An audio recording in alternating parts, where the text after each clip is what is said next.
I'm excited about tonight. I'm excited about what we're going to journey together in some really powerful content that is not my own by any stretch of the imagination.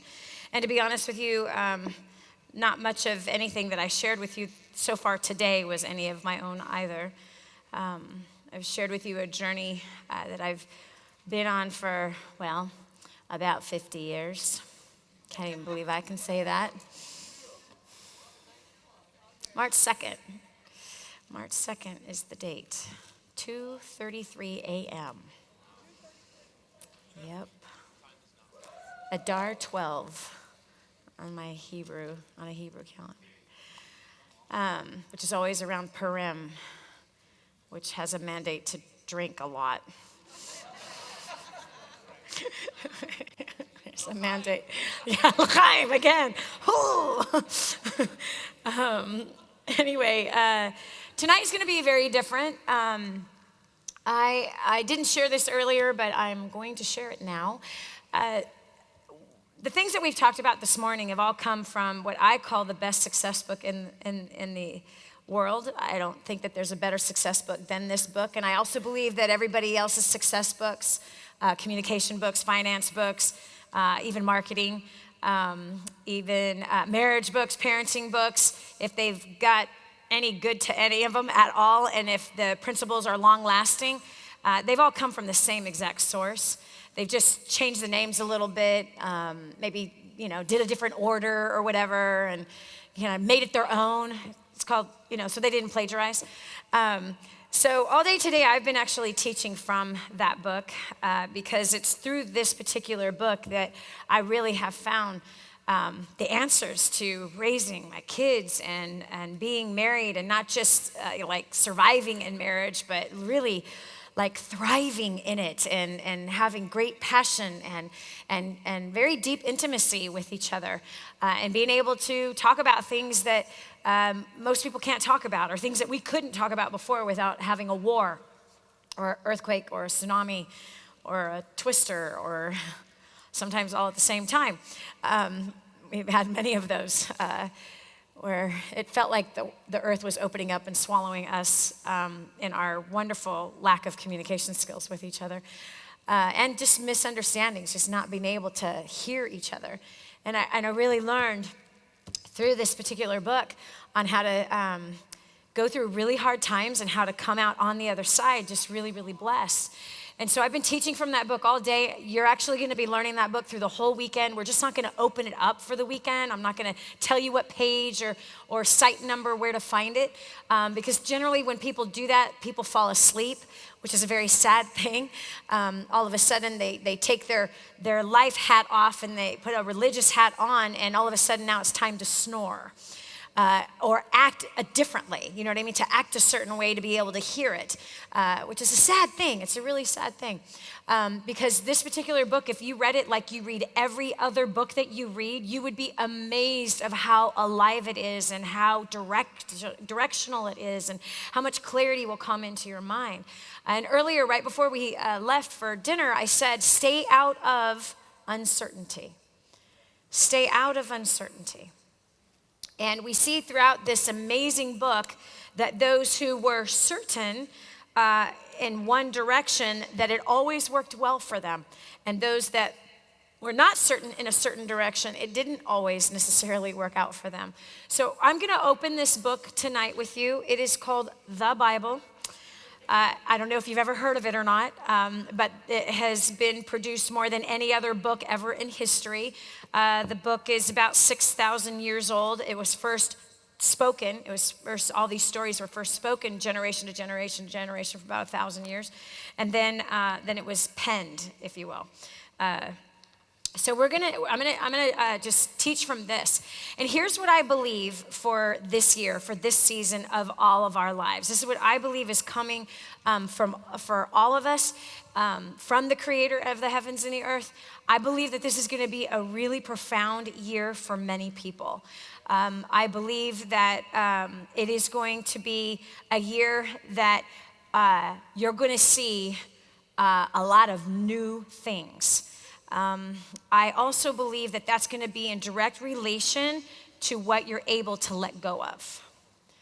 I believe it's going to be directly related to what you allow to let go of and to release is you're going to have a bounty of new based on what you're letting free. So we're going to go back to a very, very old story, and we're going to find business techniques in here. We're going to find leadership techniques in here. We're going to find what to do when you're terrified and it doesn't look like it's going to go well for you, and what you should do when it looks like that. How many of you have ever been in a situation like that? How many of you are currently in a situation like that? Like you just don't know how it's all going to turn out, right? And so that's what we're going to see. And I have a question for you. Is there anybody here who you have a desire to walk closely with your Creator? Anybody? Okay, that's really, honestly? Like seriously? You're not playing around. Like you're serious about that. Like this is something that like cries out of you. Like you really, really want to. It's not this, I want to because I think I'm supposed to thing. It's you want to because you want to. Like it's inside of you, okay? So, did any of you hear about a lot of my failures today? Wait, let me ask that question again. Were you sleeping the entire day? Okay, so I'm gonna ask a question again. How many of you heard about a lot of my failures today? Okay, and has that given you a little bit of hope? How many of you are like, I'm not as bad as she was? Okay, that's awesome. I haven't even scratched the surface yet either. I haven't even scratched the surface of my failures, like at all. So I want to kind of bring you up to speed as far as like, how did I get to this place on a spiritual journey growing up in an atheist and agnostic home? The man that raised me was an atheist. My mom was agnostic. Atheist meaning there is no God. And in his case, I'm not saying all atheists are like this, but the man that raised me hated Christians specifically. He didn't care about Hindus, he didn't care about Buddhists, he didn't care about all the other religions out there, but specifically Christians he hated with a passion. And I never found out why, but he just hated them. And he spoke that way all the time about them and just how untrustworthy they were and on and on and on and on and on, hypocritical and, you know, religious people that. And so anyway, I didn't grow up, obviously, with a great impression about that, but something happened to me when I was 13 years old on October of 1982. Yeah, and something like that. It was like October 28th, something around there, and I like dates for some reason. And we got changed from a public school to a private one. My mom had broken her neck 2 years before. Almost exactly 2 years before, my mom had broken her neck diving into a swimming pool. She was 29 years old, and she was paralyzed from the neck down. And so she ended up, because the doctors had used her as a guinea pig without consulting her first, obviously there was a malpractice suit that happened, because when she got to the hospital after diving into the pool, she was in shock at first, so she was like totally like frozen. But by the time she got to the hospital, she was medevac to the hospital, which didn't happen that often back then, but today it happens all the time. I think it's a great moneymaker. Anyway, it's ridiculous. Absolutely ridiculous. She was moving by the time she got back to the hospital. And so she could feel her body and she was able to move her limbs. But when she came out of surgery, she was totally paralyzed from the neck down, completely paralyzed. They fried her nervous system. Her neck was actually not even fractured. To the extent of what they did once they got inside. And they put Harrington rods in her neck, which were actually designed for scoliosis in the back. So this was an experiment that they were doing on a certain number of different people. And so they just jacked my 29-year-old drug addict mother and put her in a really, really bad situation. And so 2 years later, they start getting installments from the hospital, from the doctors, whatever, right? So they start getting installments. So now all of a sudden, we're living in like a normal house, other than, you know, we had been living in an 850 square foot home in Southern California. And now we moved up about 8 hours north to a place called Redding, California. Actually 8 miles east of that, which is Palo Cedro, had about 700 people population, a lot of churches, 2 gas stations, 1 grocery store. Can you get the gist of the town? Okay, so we enrolled in a brand new public school. We were the new kids there, you know, enrolled in August and, you know, started there. And 2 months later, my dad is going through my drawers in my bedroom, and he found love letters from Travis Sluter. Shut up. He was a cute little blonde kid. Anyway, so he found love letters from this kid named Travis Sluter. I need to look him up.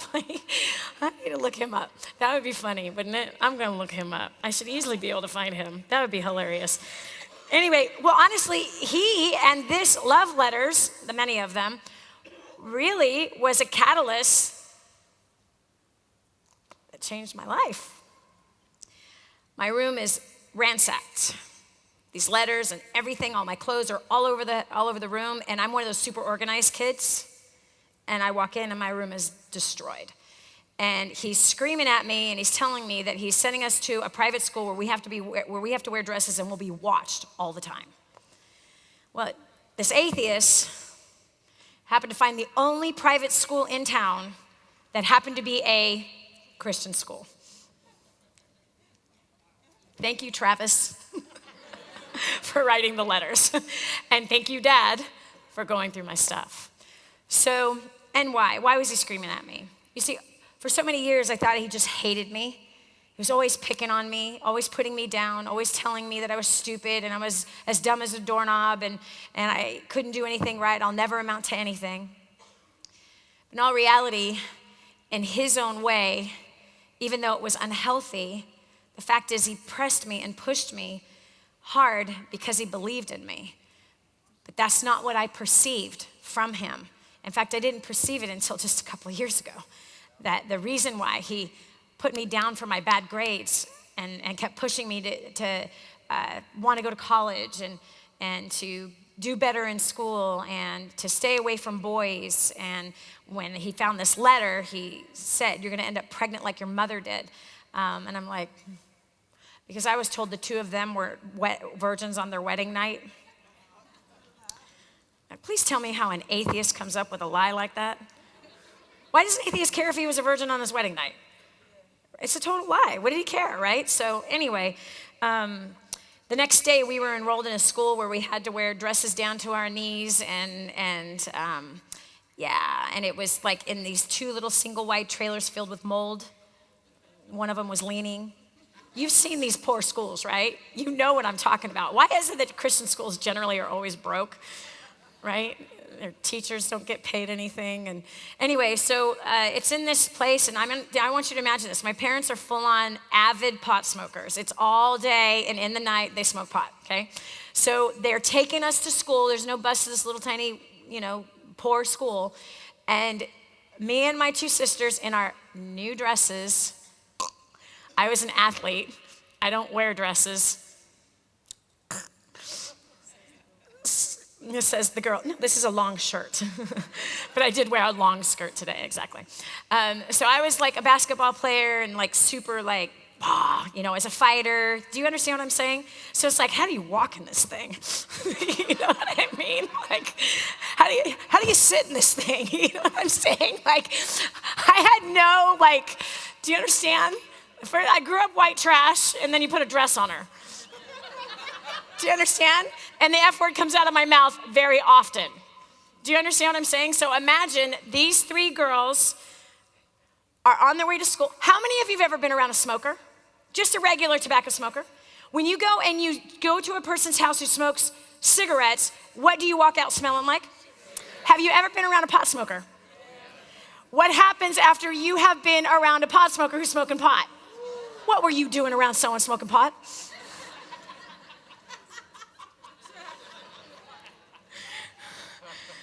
So my parents roasted a big old fat Cheech and Chong joint every single morning, driving us to school in the car with the windows rolled up.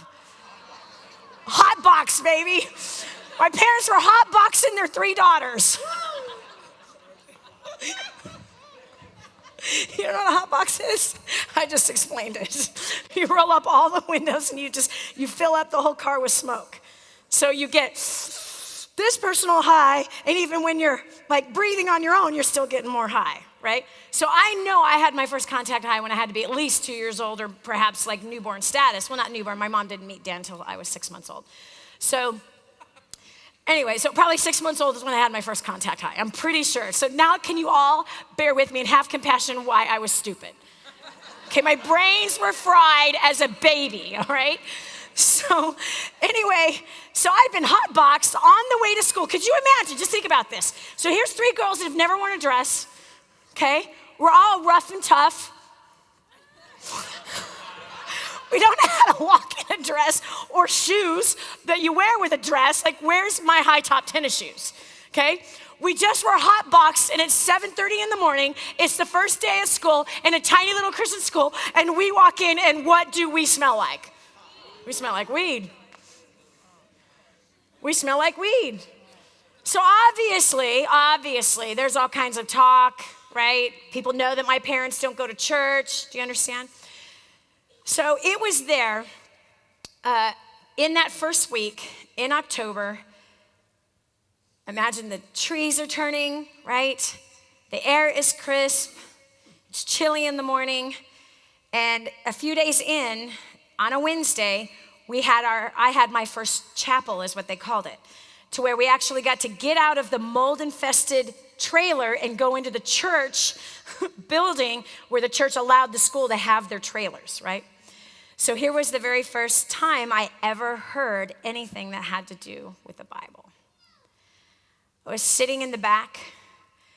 The school principal, her name is Leilani Guido, a precious, wonderful, wonderful woman who you look a little bit like her, except for she had blonde hair. And she was a precious, sweet, soft-spoken woman who taught from the Bible, something I had never heard of. Do you understand? I didn't grow up in church or around church people. I grew up around alcoholics and drug addicts who hated anything that had to do with those kind of people. So she's teaching this message, and at the very end of that message, I began to weep. It was cold in that room. There wasn't music. Do you understand? It was just, she's teaching this, and something came over me. And I began to weep. And I'm trying to hide the fact that I'm weeping because I'm the new kid and there are all these other kids. The entire school is in this one little tiny room, and I'm bowing my head down, not because I'm bowing my head to do something like pray, because I didn't even know what that was, but just trying to hide so that no one would see what I couldn't control. So everyone's leaving, and Leilani came back to me and she said, "Do you want to meet Jesus?" And I said, yes. I don't know why I said yes, but I said yes. And she says, "I just want you to pray this with me." And she prayed with me. She gave me a Bible. I went home that afternoon, and something new had been planted inside my soul. I would run off in the field with that book that I could not read because I was dyslexic. I couldn't understand the words. But I would just hold it and I would talk to him, not knowing if I was doing it right or wrong, but I would just bare my soul after watching my dad beat my mom, go out and cry and talk to him. Or it had been the night before, my dad would come into my room and touch me and just run off into the field and just hold that book and talk to him. He really, really became my safe place. He really became my strong tower. He really became my comforter. He became my hiding place.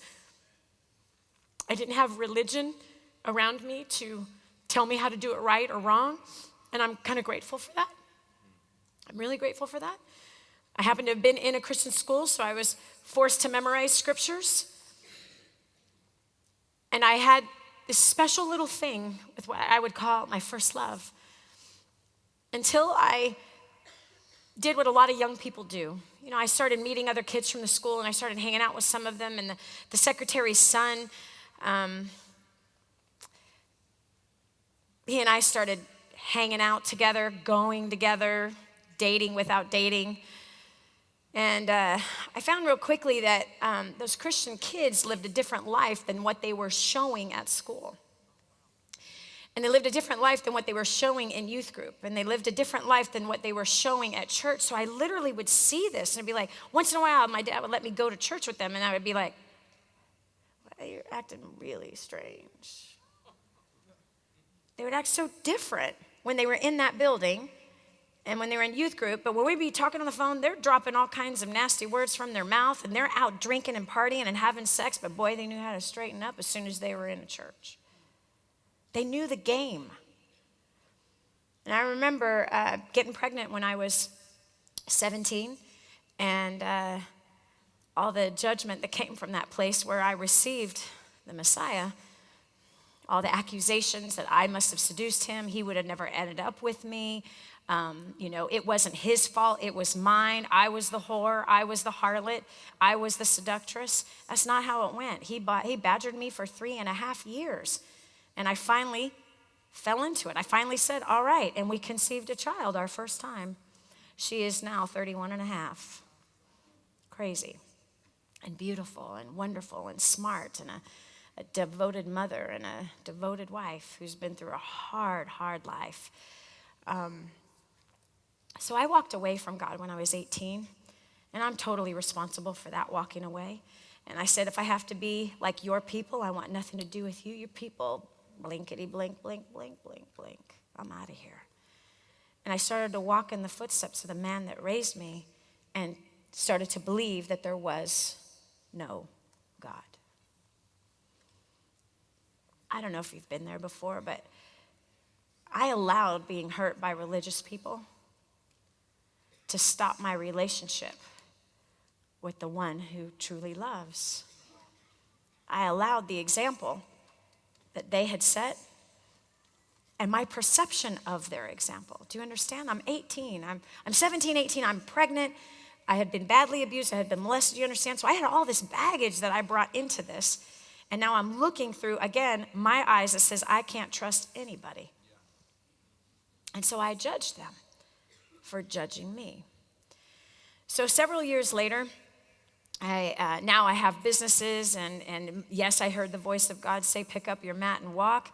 I was terrified to step into a church. I was terrified to go near a Bible. I was terrified because that pain, the pain that I endured from the church was far more painful than any beating I ever had from my dad, far more painful than being molested, far more painful than my mother not doing anything when I told her I had been molested. There was nothing that I had experienced, no pain, like the pain of the rejection and the judgment and the false accusations that came from a people that positioned themselves as to be loving and kind and open. That rejection was more painful than being given up for adoption by my biological dad. So when I was 21, Hans and I got invited. It was actually on my 22nd birthday. 1993. I think that would have been 22, something like that. 23rd birthday. It was my 23rd birthday. And we arrived on the big island of Hawaii, and my husband's best friend picked us up and told us that Hans's mentor, Damien, who I had known for several years at that point, it was Hans's first mentor for money. The man's a multimillionaire. And his wife had died, and she was 30-something. And so Chris said, hey, come to church. And I'm like, what the? And I just started cussing like a truck driver. Not that all truck drivers cuss, because I don't think they all do, but this one did. Anyway, even though I wasn't one, I certainly could hold my own. Anyway, so my mouth just started just speaking so much wicked stuff out of my mouth. And I was like manifesting like a principality of darkness, just evil. And Chris just looked at me, he's like, dude, chill out. His wife just died. We're going to just honor him. His wife just died. So I ended up going, and there was a lot of people there, and there was this younger kind of African-American, actually Puerto Rican and African preacher. And he was sweating and spitting all over everybody and jumping around on the stage. And I'm sitting in the back with my arms locked. And I'm like, what the heck is this? What a fool. Look at all these losers in this place. They don't have a life. What a bunch of... I just sat there just picking people apart one by one as I'm watching this thing, and something hit my spirit. You're going to get bad karma. I'm like, You see, karma is what the metaphysical world calls the law of reaping and sowing. That's biblical. It's a biblical principle. It's a universal law. And so it just means that whatever you hand out is going to come back at you. And here's what I heard, like, you're going to have 5 jerks in your next seminar acting just like you. I'm like, So I elbowed Hans. I said, give me a piece of paper and a pen. I'm going to start sowing good seed. I'm going to start sitting forward, and I'm going to start taking notes and acting like I give a rip.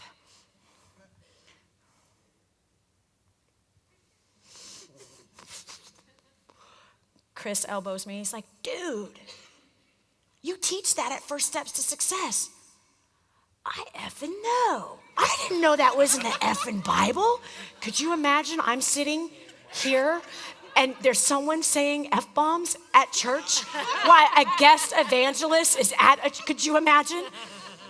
Can you picture this? That was me. That was me. Don't ever judge those people. Don't ever judge those people. Don't ever go, shh. Just, God's moving when someone's dropping an F-bomb in a church. Or 20 of them. So could you imagine hearing that? I mean, you're like, oh gosh. So anyway, so I'm like, I know, man, I didn't know that was in the Bible. And so then Hans is like, dude. This is like a First Steps to Success, man. I'm like, I have to know. I didn't know that was in the Bible. This S is good.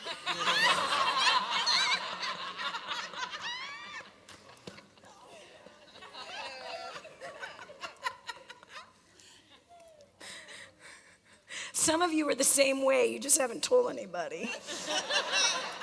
Be free, man. Be free. Quit trying to live a lie. So anyway, at the very end of this thing, he has everybody stand up, and he says, just repeat this after me, and I just lost it. I just boohooed like a baby as I repeated that same prayer that I had prayed 10 years before and had walked away from for 5 years. And I remember just saying to him, but I'm scared. I don't want to get hurt. And he said, don't look to man, look to me. Don't look to man, look to me. And that's when I began my journey again, which coming up here is how many years ago? 27 years ago that I started back on my journey of walking with my first love, walking with the creator of the heavens and the earth, walking with my strong tower, the comforter, my safe place, my hiding place, the redeemer of every wicked thing I've ever done. I can honestly say with every fiber that is in me that apart from him, I can do no good. And apart from him, I truly am nothing. I would have absolutely nothing, and I know I would be dead. And I'm not talking dead spiritually, I'm talking dead physically.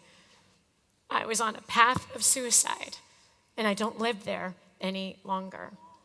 So I don't know if you have a journey similar to mine, or that you are in that same place where it's like, man, I don't trust those religious people. I don't blame you, man. I don't blame you. Sadly, we have very few good representatives of what that great success book is. Very few people who live it. And the reality is that just because people say they believe it doesn't mean that they're perfect.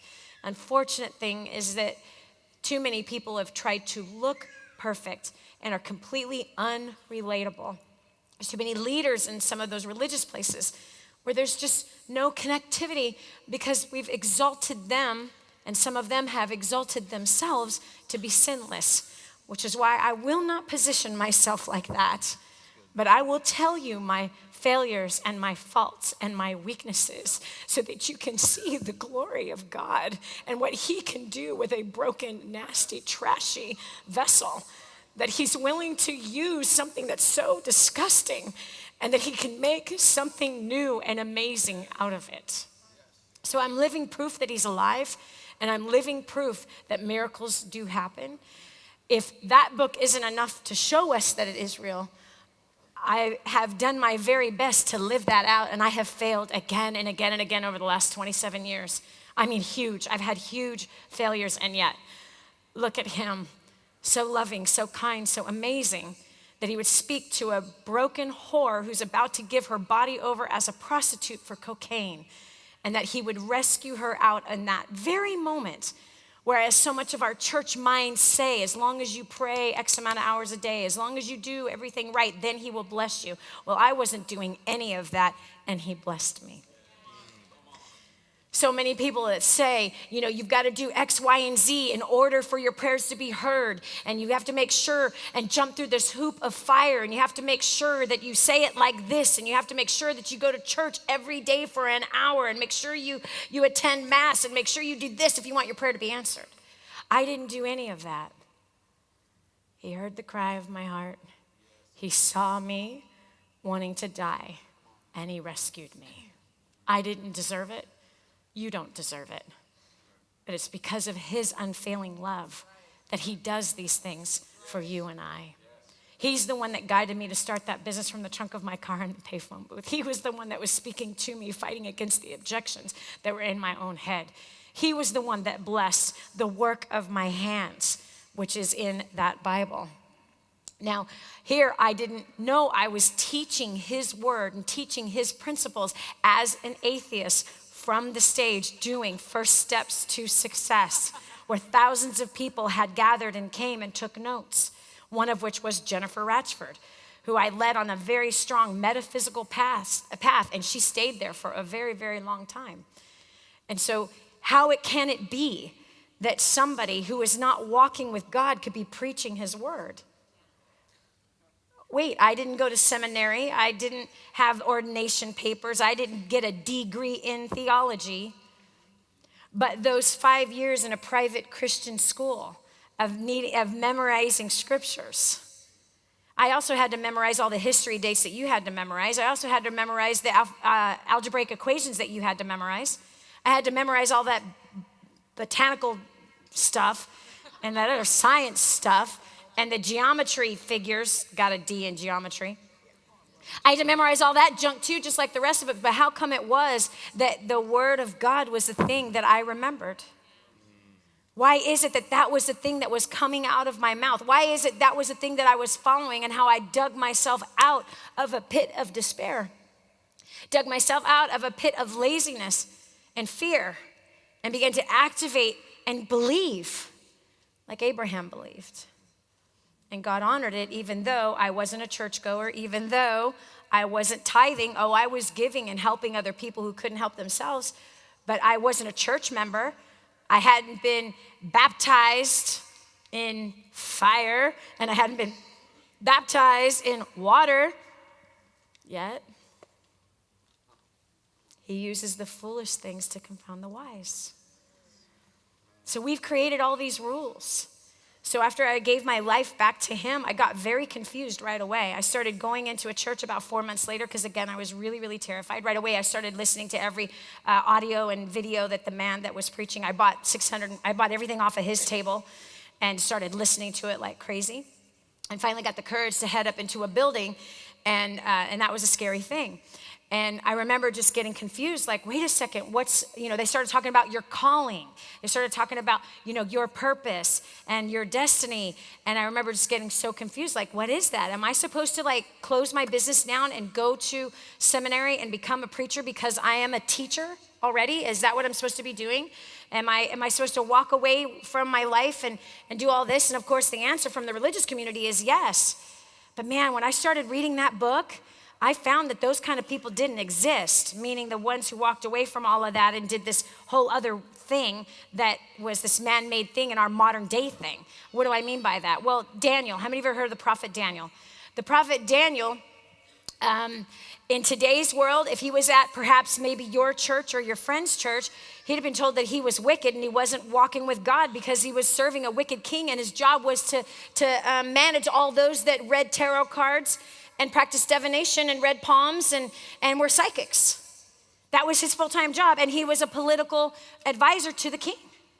So as a king who didn't worship the one true God, but he worshiped Baal, a different God. So if that guy went to our church, we would be saying oh, dude, you're not in God's will, man.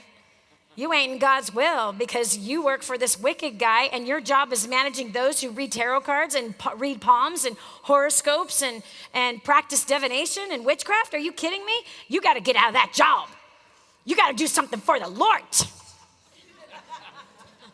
If you love God, you'll walk away from that. Could you imagine if you took that ridiculous advice? Could you imagine? If you took that advice, some of you have given that advice to somebody. Some of you have received that advice from somebody. Thank God he didn't. Because he led 3 different times the people in that kingdom to God. Because 3 different times, God saved his butt right in front of all of them. The lion's den. You remember that story? Daniel, this is the Daniel I'm talking about. That lion, that he would never have been put in the den if he hadn't been caught praying. And if he hadn't refused to follow in those ways. So very boldly he stood. He had a job, political advisor, managing those who practice witchcraft. So when I would see this, I would see Abraham, who we're going to look and study tonight. He's a wealthy businessman. His sons were wealthy businessmen. But here you go to church and you're hearing the story of, oh, that's wicked. Money is wicked. If you make money, you're wicked. Money is wrong. No, the love of money, which is idolatry, is wicked. But money itself is nothing but a tool that you can help to change lives with. So as I read this thing cover to cover, I found for myself that what I was hearing wasn't lining up with the book. So I just kept reading the book. And what? I have 45 minutes on a Sunday with the pastor. I can't possibly learn the whole book in 45 minutes once a week. It's impossible. And unfortunately, too many of us put that kind of pressure on a pastor and an expectation on the leader of the organization, expecting that we're supposed to become spiritually mature on 45 minutes a week. You can't become spiritually mature on 45 minutes a week. You got to seek him on your own, and you got to test everything that's coming from their mouth. And if you don't read it yourself, you don't study it yourself, you have no idea what you're hearing is truth or fallacy. So, I'm on my 15th time through right now. Cover to cover. Starting in Genesis, ending in Revelation. Starting in Genesis, ending in Revelation. I'm back in Genesis again. Why? Because it's January. That's why. It's not that hard to do. And I tell you, you're the one that said you want to get closer to God. Well, if you don't know what's in that book, you can't possibly. You're depending on man to interpret him to you. Seek him first, not your pastor first. Not your favorite televangelist first. Not your favorite spiritual mentor first. Seek him first. Those are all great substitutes like vitamin C, vitamin E. Those are all great substitutes, but it's not the main course. The main course is something that you're supposed to seek himself. So I asked you when I started this, how many of you want to get closer to him? Let me see your show of hands. What are you willing to do to make that happen? What are you willing to do to hear his voice? What are you willing to do to press in that you would be led by him like Abraham was? So I want to show you exactly how I read through this thing. I want to show you exactly how to draw revelation from it. I want to show you exactly business things that are inside this one chapter, Genesis chapter 24. If you have your Bibles, and I'm really sorry I forgot to tell you to bring them. If you want to go get it, you can, but I'm going to keep talking. If you don't, and if you have a phone, have it on airplane mode. Turn off your notifications, and I'm sure you have like 17 Bibles on your phone like I do. You can turn to Genesis 24. Genesis 24, verse 1. So here's a question. So when I read this first verse, and it says, and Avraham, which is his Hebrew name. And by the way, I'm reading from this one. I love this one. I recommend this one. This one is called The Scriptures. It's by the Institute of Scripture Research. And what it did, it's the closest Bible in my understanding. I could be wrong, but from all the research that I've done, and I'm a bit of a researcher, but I'm not perfect. This is the closest that I've personally seen to the original Hebrew text. Okay, this translation. And things get lost in translation. And I want to get as close to the original form as possible, which is why I've taken Hebrew lessons. So what they also did that I love in this one is they left the Hebrew names in here. They didn't give American names or English names to the people in the Bible. It kept their Hebrew names right in the text.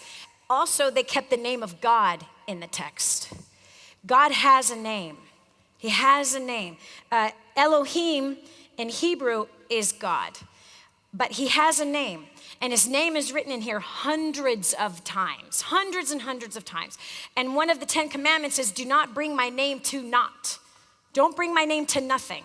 And yet our Bibles that we read out of once a week or once a year, they took his name out. And they gave him a function, a title, God, Lord God. His name is not Lord, and his name is not God. He has a name. So you have to think about how many times it says, in my name, worship my name, and we're not doing it. We've literally brought his name to absolutely nothing. So I love this one because every time his name shows up, it's in Hebrew, because his name is in Hebrew, and so it's in here. So I'm going to read from this, so you're going to hear me stumble through a little bit of Hebrew. And I have fellow Jews in the room. Be compassionate and gracious with me.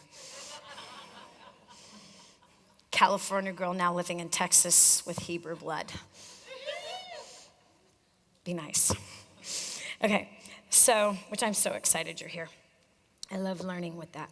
Okay, so here it is. So here's the questions that I get. When I come across a passage like this, Genesis 24, verse 1.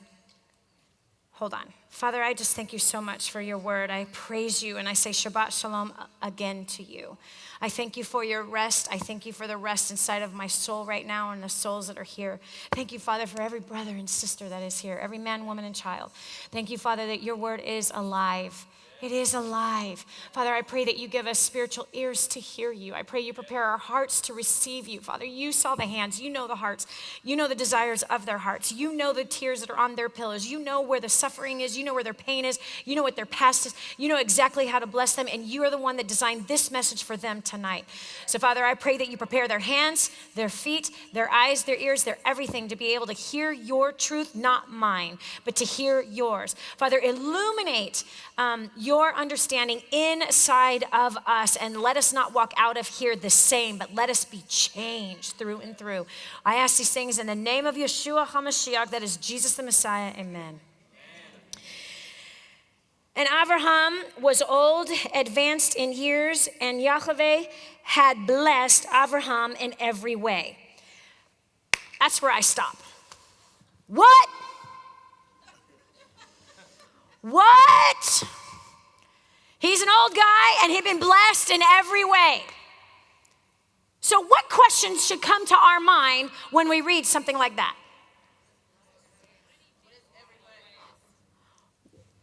What is in every way? What does that mean? What's another question that could be asked? Why? Why him? That's what came to my mind. Have you ever noticed that there are some people that are more blessed than others? Let me see your hands. So you've got two options when you see that some people are more blessed than others or more blessed than you. You've got two options. What's one option? Ask why and do what with it? Go find out. Go learn. Search it out. And the second option is, Brad, to complain, to whine, to get jealous, to judge, to belittle their blessing. Those are two options whenever we see that somebody was highly favored or blessed. So I used to be the chick that got jealous and would judge and belittle who they are and take them down to my level. And I have suffered because of that. So now it is like, dude.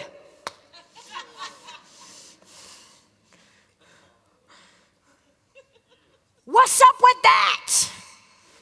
How is it that he was blessed in everything that he did? So then what it says in my margin of my Bible is, Lord, if you could do it with him, then do it with me. If you did it with him, do it with me. Teach me what I need to know that I may be blessed like Abraham. So I start to study Abraham. Amazing leader, phenomenal historical figure, phenomenal businessman, phenomenal community leader, phenomenal deal maker. If you study his life, you will learn so much about business, so much about money, so much about how to walk with God. So you said you want to walk with God. You said you want to be blessed. Have you studied Abraham? And are you choosing to walk in his footsteps? A promise was given to him. I will bless those that bless you, and I will curse those that curse you. That promise is still alive today. Whoever blesses the Jews is blessed, and those who curse the Jews are cursed. You see it amongst the nations throughout all of the Hebrew history. If you actually spent just a little bit of time looking at Hebrew history, you will see that after the book of Revelation, the Bible wasn't done being written. The Bible is the history of the Jews. That's what it is. It's the histories of the Jewish people and the Gentiles coming into the understanding of the God of Israel, which is the father of Abraham, the first of all Hebrews. So that's the first thing that I asked is like, hey, why? What's up? Why him? Because when I go and look at him, I don't know, do you know anything about Abraham's past?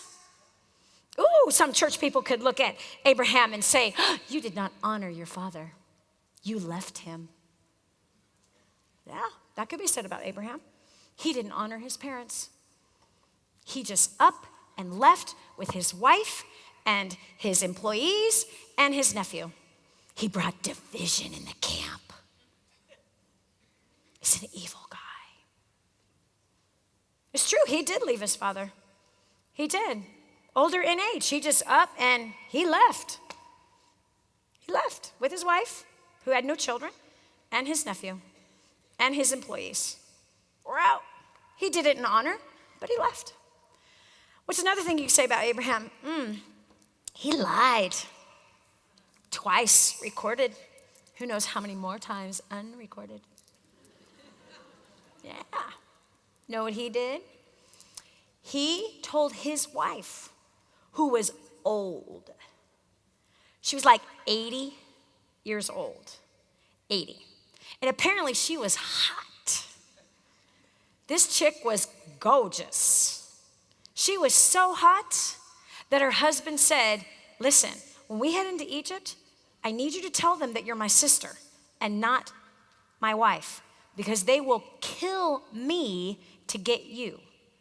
Sure enough, man, they come into Egypt, and here comes Sarah in her stilettos, walking and shaking all that thing with her pretty red lipstick on, her finest of desert clothes, her beautiful long hair that must not have gray in it, or maybe it's long gray hair, her pretty little batty eyelashes at 80. You know what my prayer is? Father, make me as beautiful as Sarah.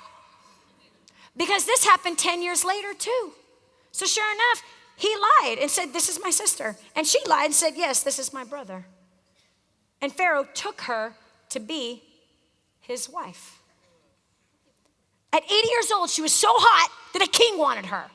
A king could have a 14-year-old, an 18-year-old, which is what they did in those days. He wanted an 80-year-old. I don't know, maybe he had some strange fetish. Either that or she was really, really, really amazing. But then 10 years later, after she had Isaac, same thing happened. He told her, don't tell that king that we're married. You're my sister. I got the deal. We did this 10 years ago. Lied again. Lied again. So he wasn't perfect. Here's another great one. His wife is barren. He gets a promise from God that God was going to make his descendants as many as the sand of the seashore and as many as the stars of the sky. That's how many of the descendants that he would have. Like, you can't count them. You won't be able to count your descendants. He's 90. She's 80, right? So she gets it in her head like, dude, I'm still not having a kid. Listen, here is my 20-year-old servant, my employee. She's my administrative assistant. Why don't you go ahead and sleep with her, and we will obtain a child by her. Oh, because that's really smart. So Abraham just goes, all right, I'll oblige.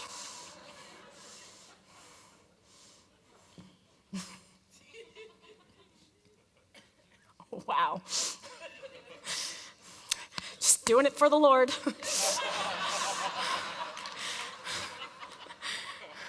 So he knocks her up. So now we know it's Sarah is the problem and it's not Abraham. So obviously, I mean, come on, you're 80. You got stuff dragging, shaking, and moving all over the place. Your chin's down here. Probably not. She had to be beautiful. So anyway, so she's not as beautiful as Hagar, I can't imagine. She's not 20. You think she might have some jealousy? Of course. Might feel threatened, feel insecure, no question. So Abraham was not a perfect wise man. How could he not see that this was a possible equation? That perhaps my 80-year-old wife might feel a little threatened when I have this 20-year-old that's hanging all over me all the time. And that she gets pregnant, and now my 80-year-old knows that she's the reason. That it wasn't me that was seedless, but it was her who had the inability to conceive the seed. How did he not see that? So he wasn't in perfect wisdom. He wasn't sinless. He wasn't a perfect man. But God blessed him in all his ways, in everything he did. Tells me a couple of things that we're not going to talk about tonight, because we're going to move on to something else. Let's keep going. And Abraham said to his oldest servant of his house, who ruled over, Linda Potgieter, this is for you, who ruled over all that he had, please put your hand under my thigh. Okay, this is a neat custom. I want to try it one time. Put your hand under my thigh. You're like, what? This is how they took an oath. Put your hand under my thigh. This is also how they received a blessing. Put your hand under my thigh. It's also how they received an inheritance. Put your hand under my thigh. Touch my hamstring. So he grabs his oldest servant of his house, who ruled over all that he had. So who did he pick? Who did he nominate for something important to do? Someone that was trustworthy. How does someone become trustworthy? The guy's been faithful with the little things. The guy's been faithful with the little things. He has a track record. Let's keep going. Some of you are trying to fill some positions right now. Some of you are looking for talent. Don't get desperate. Don't lower your standard. Don't talk yourself into hiring someone who doesn't have the track record that you're looking for. Hold your standard. Vet the person out. Don't look for what's easy. Understood? Put your hand under my thigh, so that I make you swear by Yahweh, the Elohim of the heavens and the Elohim of the earth, that you do not take a wife for my son from the daughters of the Canaanites among whom I dwell. But to go to my land and to my relatives and take a wife for my son Yitzhak. Did I do it? Thanks, Vatel. Thank you for teaching me that. And the servant said to him, which by the way is Isaac in your Bible, but Yitzhak is his name. What if the woman refuses to follow me to this land? Do I then take your son back to the land from which you come? Let's stop right here. So let me tell you what I see. I want to know if you see anything that I'm not seeing. So first, he's blessed in every way. So this causes me to go back and study Abraham to find out what qualified him for so much blessing. And I have studied Abraham for a good 20 years. Obviously, what do you see in Abraham? If he is appointing somebody to send to the land in which he left, where his dad and his siblings and now his cousins and everybody's at, what are you seeing as him, the businessman? We already see two practices that he has as a businessman. What's the first one?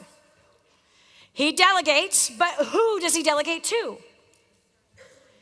He delegates to someone that has a track record, that is responsible, that has been able to take orders in the past and deliver on the goods. That's who he appoints to do this very, very important job. Okay, so let's talk about delegation. If somebody has the courage to delegate, what does that tell you about the person? Huh?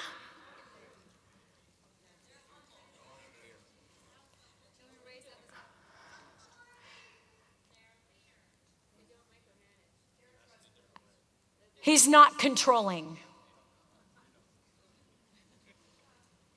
He's not controlling. He's not a controlling leader.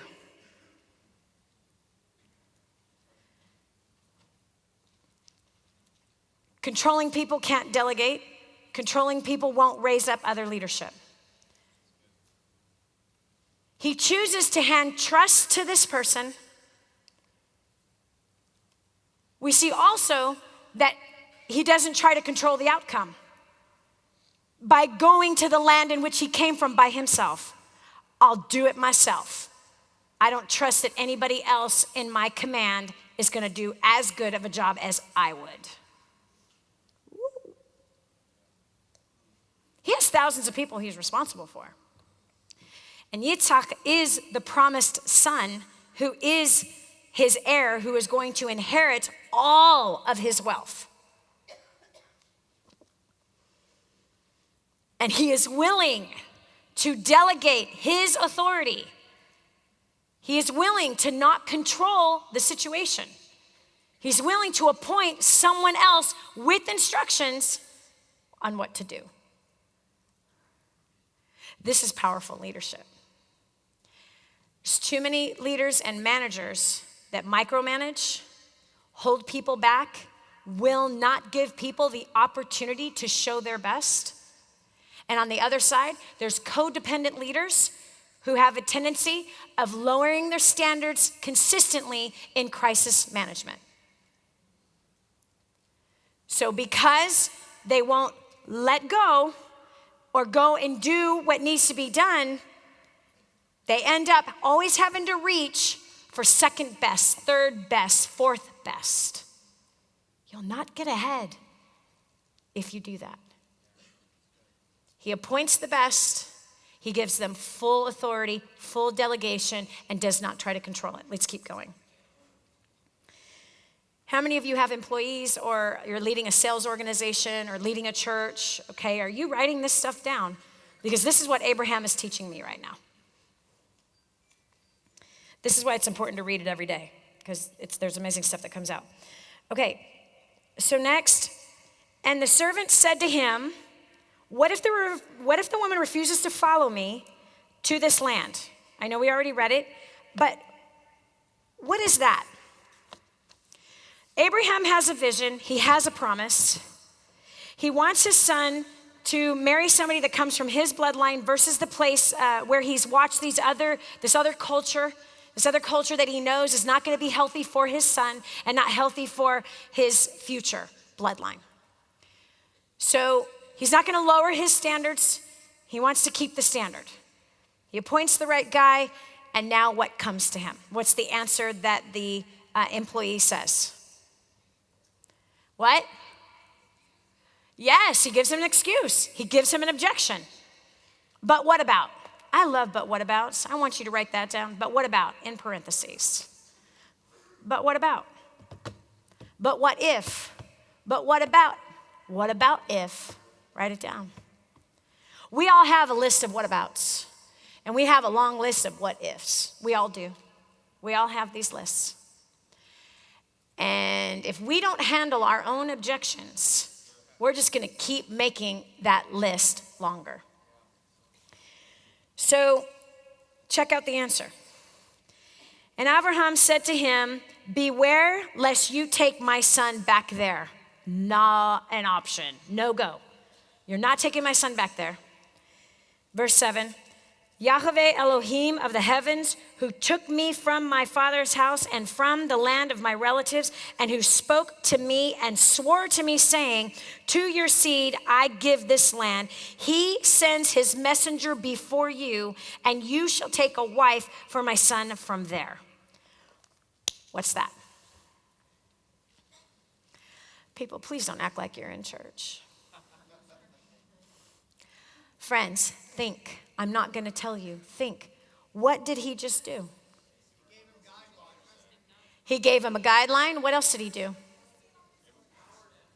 He empowered him. And he reminded him of the vision. So he answered the objection with the story, is what he did. He answered the objection with the story. Yo, bro, you know how this deal came out? It was Yahweh that told me to leave my father's house. It is also him that promised me that this land that we are in is for me and my descendants for all generations. There is no way we are going back there. So that's a no-go. Remember? That's why we all left. That's why we're here. That's why we had to go to Egypt because there was no food, and then we came back here. Do you remember all that? Do you remember the animals that died? Do you remember how God has sustained us here? There's no way that he's brought us here to take us back there again. So he answered the objection. He empowered the man with the story of what they have already walked through. Facts tell, stories sell.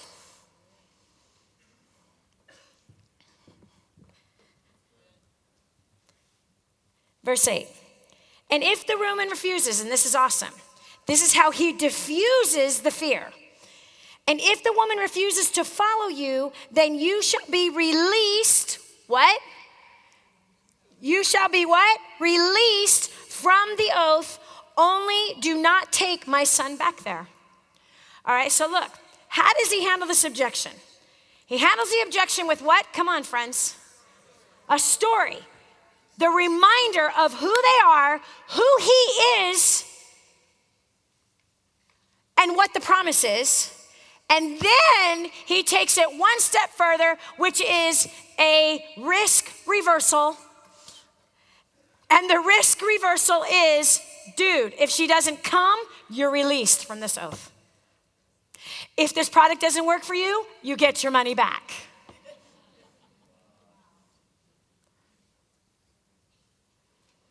If you don't like the way it tastes, you get your money back. If it makes you burp, you get your money back.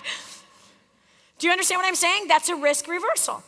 So he takes the pressure off of his manager. He takes it off. He removes the pressure from him. By the way, Abraham is probably in the First Testament of the Bible, next to Yeshua, is probably one of the greatest shepherds to look at. And a shepherd, by the way, in the New Testament, where it says that God has given gifts and called people to be evangelists and apostles and all of this stuff, and one of the words is pastor. It's not a word that's actually a real word in the scriptures. It's actually shepherd. It's the word shepherd. And so Abraham shepherds his people. Remember, King David shepherded his people the way he shepherded the flocks. And so if you want to learn how to be a great manager of people, a good influencer of people, study a shepherd. And so here is Abraham knowing the guy is afraid, he is trustworthy, and in the moment the fear rises up like, oh my gosh, what an impossible task. Come on, could you imagine? Could you imagine? You have this person that you respect so much, right? It might be the CEO of your organization. It might be the pastor of your church. It might be the bishop of this, or it might be the president of that, okay? And they have called you into their office and say, I need you to do something really, really important, and our entire bloodline is dependent on it. Our entire family fortune is dependent on it. Our entire future and legacy is dependent on this one task. How many of you would go, I'm not the one for the job. I'm out. I don't get paid to do that. How many of you would feel like so honored that you'd been given a task like that? But how many of you, in feeling honored, you would be like, you're weighing the cost. Like, you want me to go find a chick for your son? What if she's not pretty? What if he doesn't like her? What if she won't come? What if this doesn't work? But what about her parents? But what will they say? But what about, come on, what are your whatabouts? What are your whatabouts that you've been handing to the leader that you have been working with?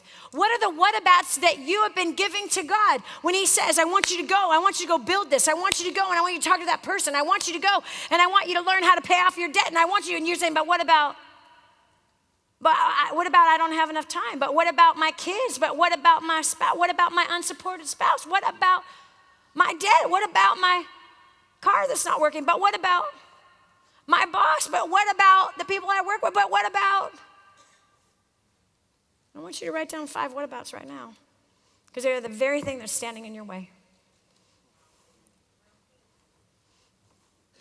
What are your whatabouts?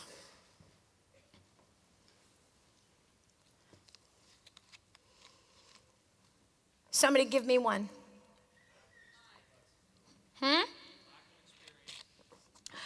But what about the fact that I don't have enough experience? Had this guy ever picked a wife for a leader before?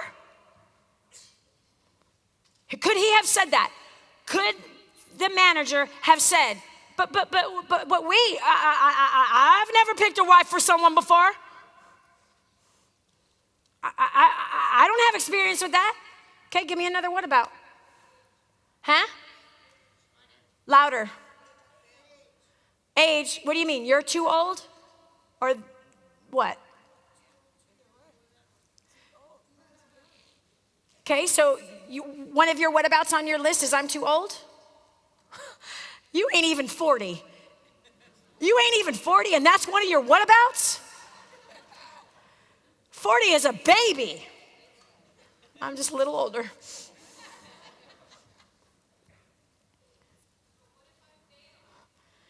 What about my past failures?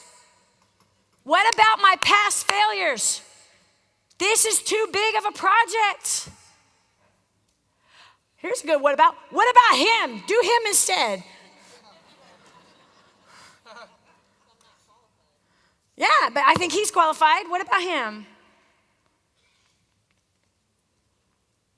Come on, give me one of your whatabouts. Say again. What someone else will think. Okay, well, but what about what people will think if I do this wrong? Then they're going to say that I failed you. Then I'm going to have a bad reputation. I'm not going to be in good standing with everybody anymore. I'm going to look like a fool. What about how I'm going to feel if I fail?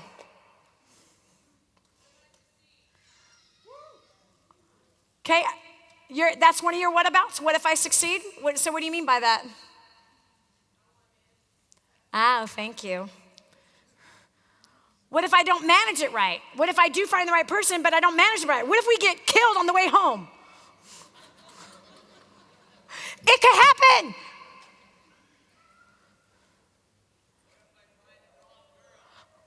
What if I find the wrong one? What if I get in the wrong business? What if I'm in the wrong job? What if I married the wrong person? What if it's not what God wants because he don't know how to make anything happen? I just got to ask you, how many of you often question that you're doing something that he doesn't want you to do? You know what I tell him all the time? You know how I handled that one? You know how I flipped that sucker around? My fear of failing him, my fear of doing wrong by him, my fear, absolute fear. You want to know how I did it? Here's how I did it. Dude, you know what? This book shows me that like you sent angels to wake up Joseph in the middle of the night to tell him that he needed to get his wife and kid out there because they're going to come and kill him. And you told him to move his butt to Egypt. You also turned a bush on fire that never consumed it to get a message to Moses. I am that dumb. I am that hard-headed. So if I'm heading in a direction and I'm not supposed to go, I know that you can send an angel. I know you can part the Red Sea. I know you can wake a man up in the middle of the night and tell him to move. I know that you can bring water from a rock. I know that you can raise the dead. I know that you can send an angel. If you send an angel to talk to a 14-year-old girl to say, blessed are you amongst all women.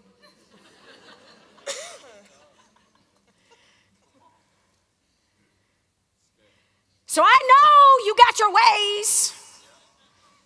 So if you really don't want me doing something, you better do something about it.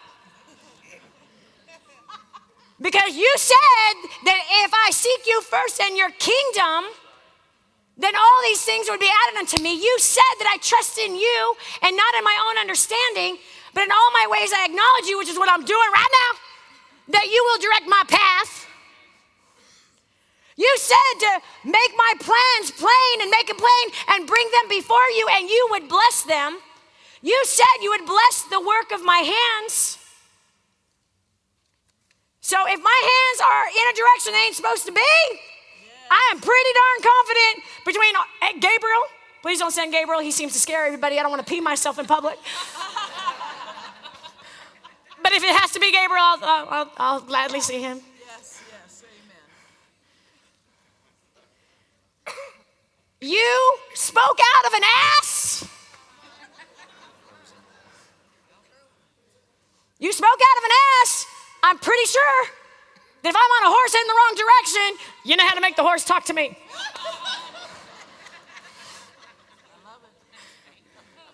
It's true. So look at this. You either don't believe him or you believe you're more powerful than him.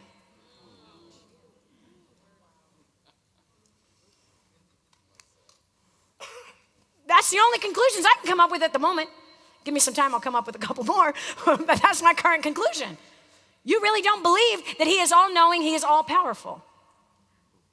But Dani, what if I do something and it turns out really bad? Oh, you mean like Abraham leaving his father's house and then all of a sudden there is a drought and there is a famine? And that was by whose hand? Whose hand was the famine? God's. Did Abraham cause the famine? Did he cause the drought? No. By whose hand did the drought and the famine come? Whose? Whose? Oh, what? I'm so sorry, this does not fit into your little Sunday school little picture, thick, fat little picture page book. That God is good and Satan is bad. Grow up, you're not in Sunday school anymore. He brings death and life. He blesses and he curses. That is what that book says. So what was the purpose of the drought?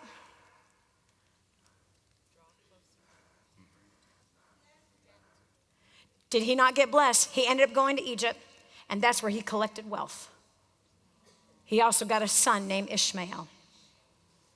So God used the drought to bring Ishmael, Hagar's son, Abraham's son, to bless, and those descendants are still on the earth today. Fighting, of course, against Israel. They're still fighting. They haven't stopped fighting. And Abraham was given great wealth leaving Egypt. It's a test of faith. It's a test of faith. Will he follow me?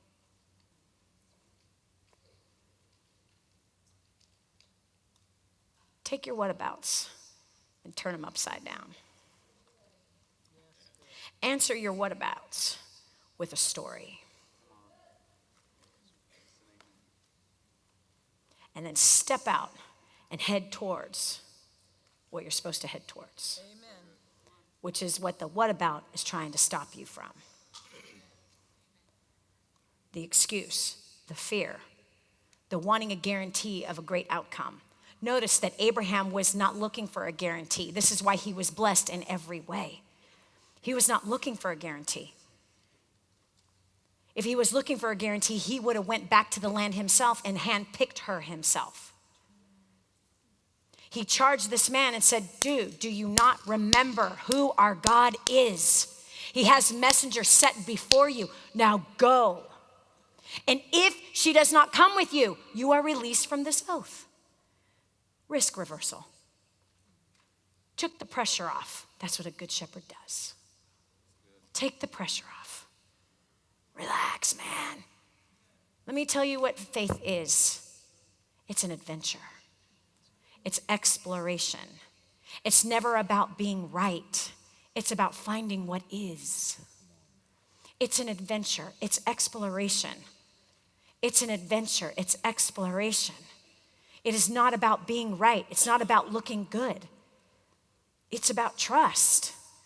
It's about stepping out into a place that is unknown, unfamiliar, that there is no guarantee, that you cannot control the outcome. And by the way, control is nothing but a lie. It's nothing but a lie.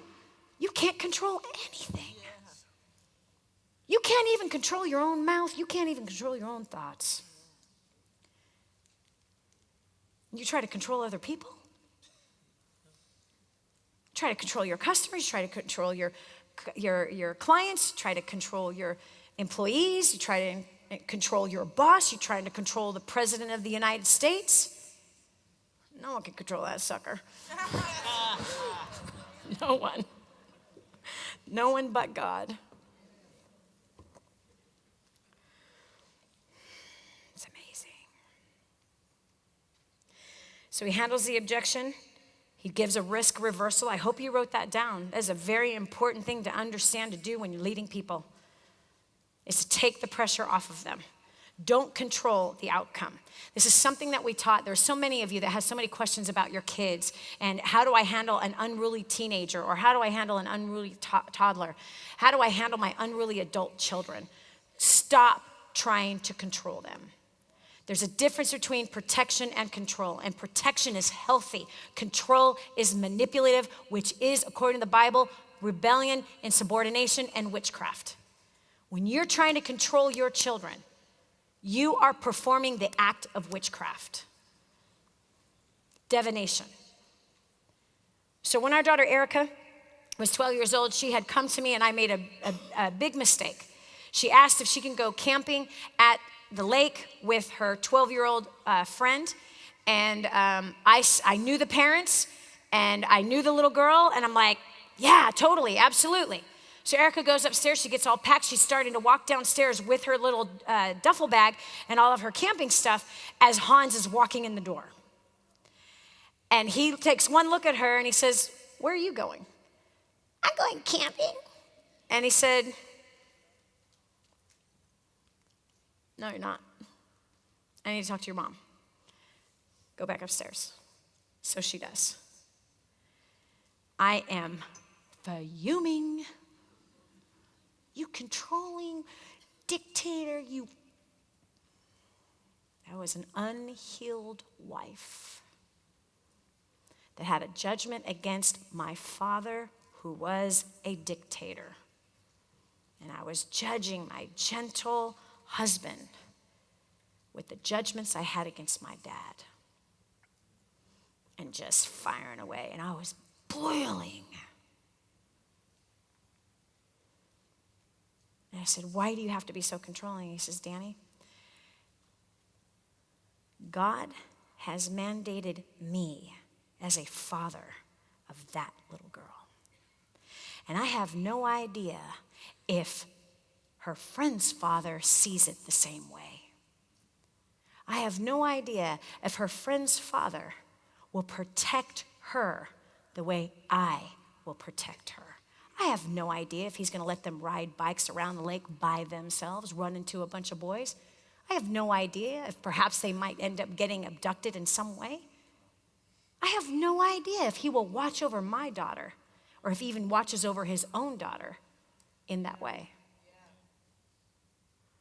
So I start crying. I'm like, I love you. So we call Erica downstairs. And he explained it to her. He said, Erica, God's mandated me as your protector. And I know that her parents love their daughter probably as much as I love you. But I have no idea if they watch out for things the way I do. So at this time, we're going to say no to this camp out. Maybe in the future, it may happen as I get to know her father a little bit more, and I get to watch and observe their style of protection over their kids. But until then, for now, I'm going to say no. Big smile on her face. Thank you, Dad, for protecting me.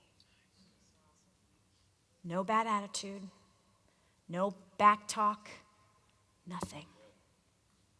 Because she heard the voice of the protector versus the voice I grew up with that says, because I said so.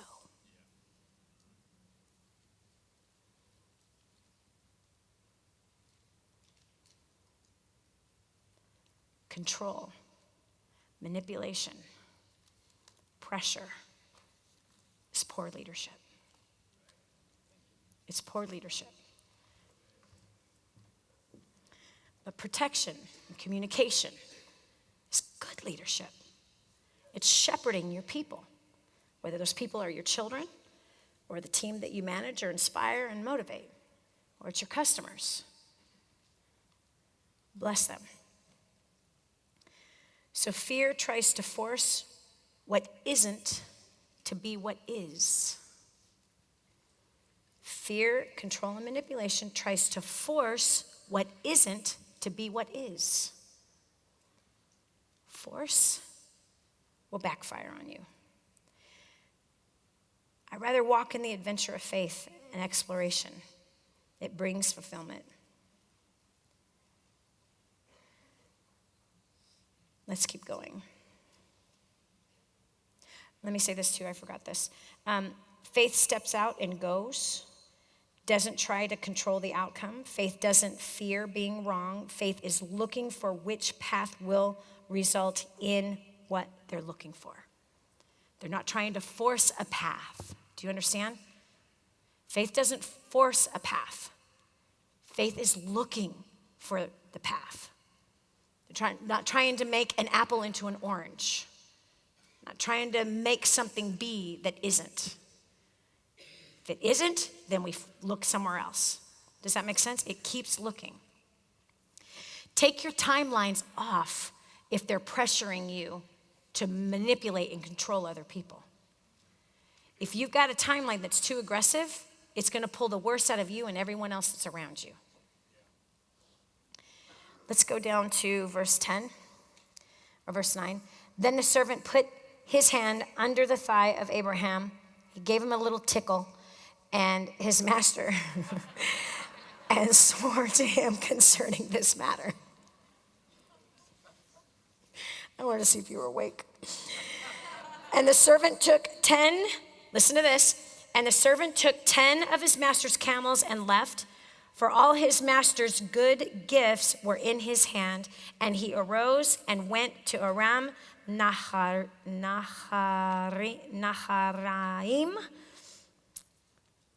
Close. To the city of Nahor. Yes. Nailed it. Pause. What did that just say? Huh? Stand up and say it again. Yes, he took action. What else? Okay, I'm going to repeat what it says. And the servant took 10 of his master's camels and left. For all his master's good gifts were in his hand. And he arose and went to Aram Naharaim, to the city of Nahor. Yes! He was prepared to get the bride. Are you prepared to receive the thing that you're believing for?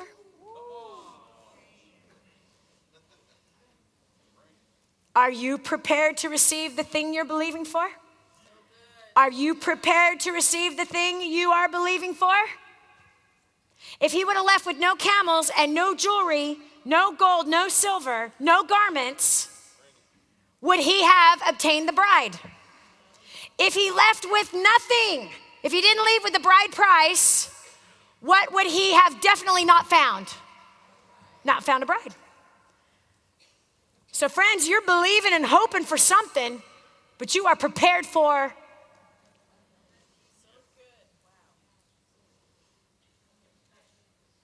Thank you, Mona.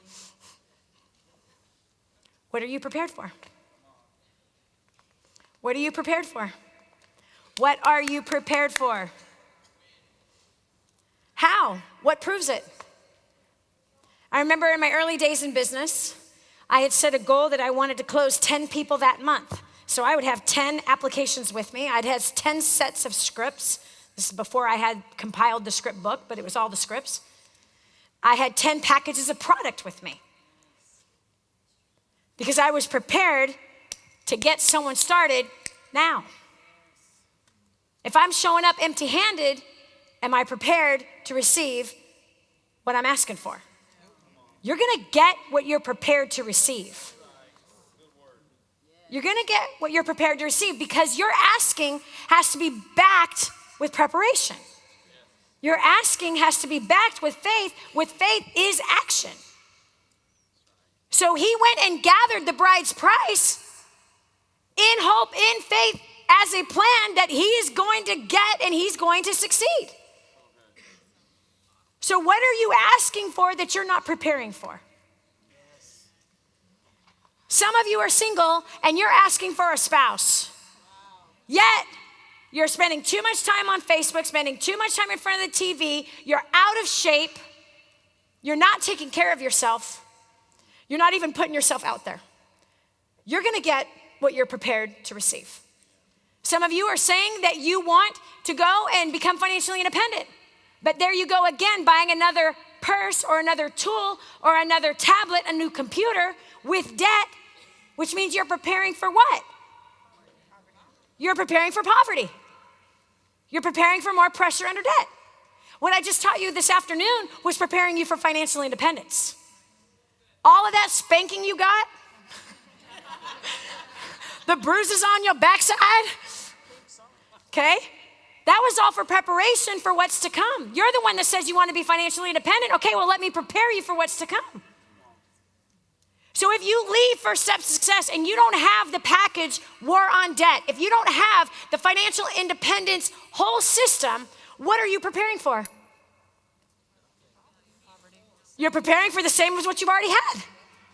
So if you leave here without our financial independence system, you leave here without that, you're simply saying that was a nice message. Thank you, but no thanks. I think I'm going to stay on my poverty path. You're saying you want to grow a business, or you're saying you want to grow in your career? Where's the proof?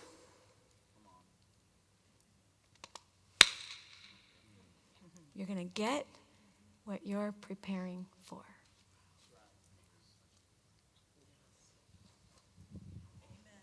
You're going to get what you're prepared to receive, young lady.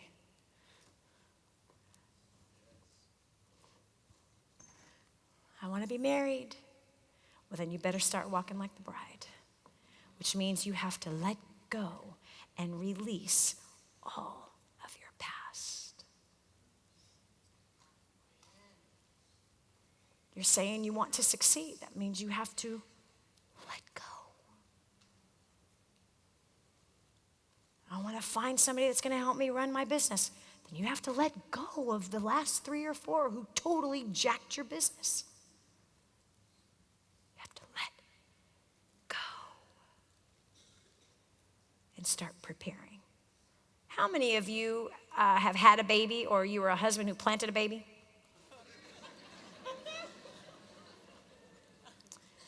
When did you start preparing for the baby?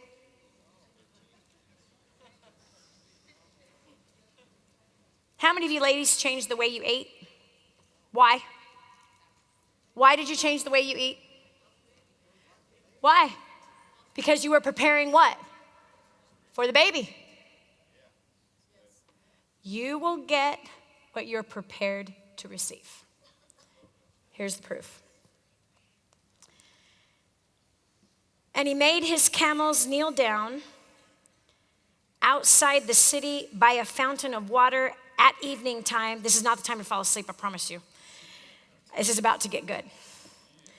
The time when women go out to draw water. And he said, verse 12, pay very close attention. Yahweh, Elohim of my master Abraham, please cause her to meet before me this day, and show loving commitment to my master Abraham. See, I am standing here by the fountain of water, as though God doesn't see him standing by the water. I think he said it to remind himself that that's where he was standing. And the daughters of men of the city are coming out to draw water. Now let it be that the young woman to whom I say, please lay down your jar to let me drink, and she says, drink and let me water your camels too. Let her be the one whom you have appointed for your servant Yitzhak, And let me know by this that you have shown loving commitment to my master. Let's pick this apart. First of all, in my Bible, I highlighted in blue every single prayer that somebody prayed. I highlighted in a different color every time God spoke. I highlighted a different color every time somebody said, thus saith the Lord, so I could get to know and hear the voices that were talking versus it just being words. So this is a really powerful prayer. What is one thing you notice about this prayer? Very, very specific. Nothing becomes very specific. What else do we notice about this prayer? Huh? I can't hear you. You have to talk louder. He's asking for confirmation. The first thing I notice about this prayer is it's not some religious prayer. I mean, come on. Oh, Lord, in heaven, we love you today. And we thank you today. And we call upon your holy name. And this day on the 11th of January of 2019,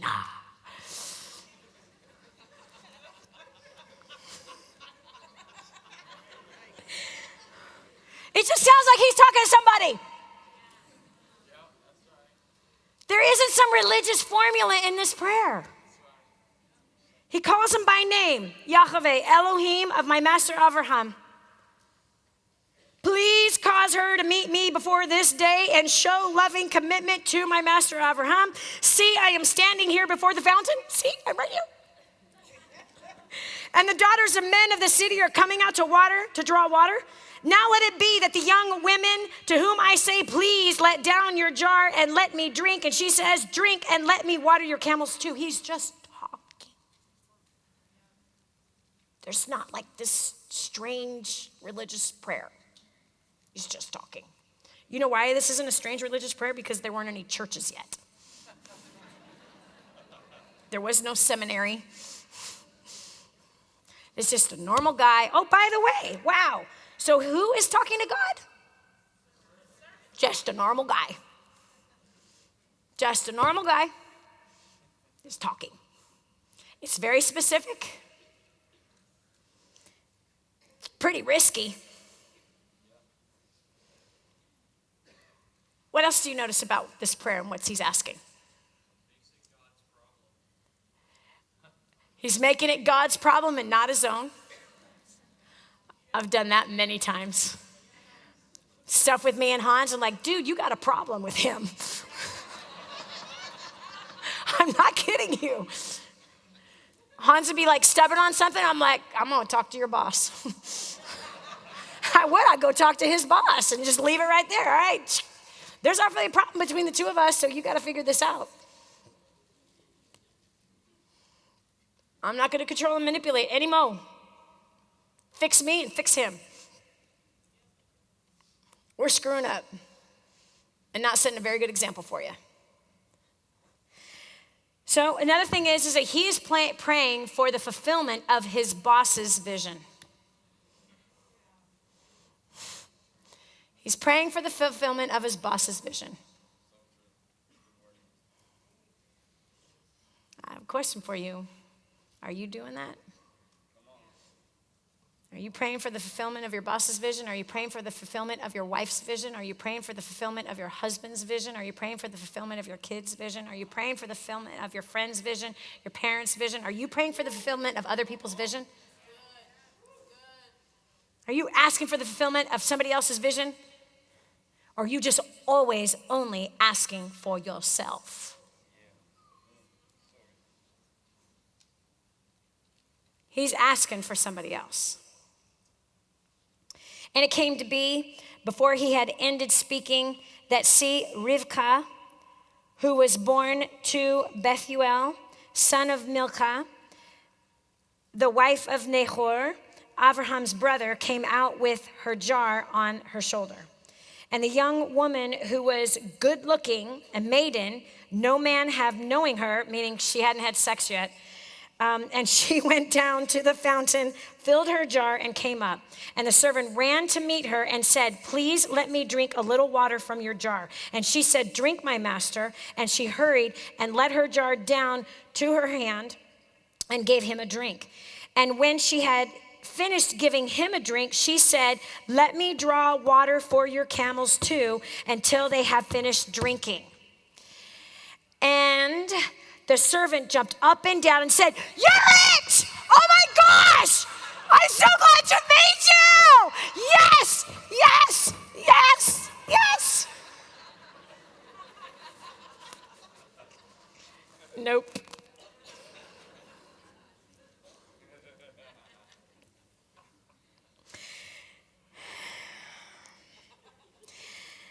Verse 21.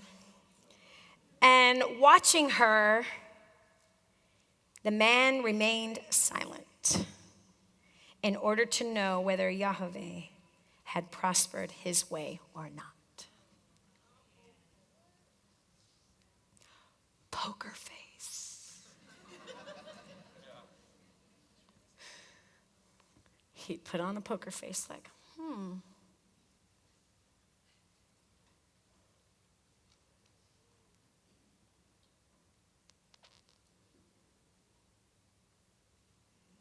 How many of us jump the gun? And then we try to force what perhaps could be God moving, and we try to force it to happen.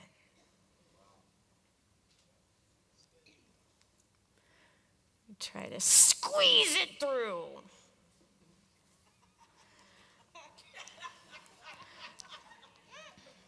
Third pregnancy.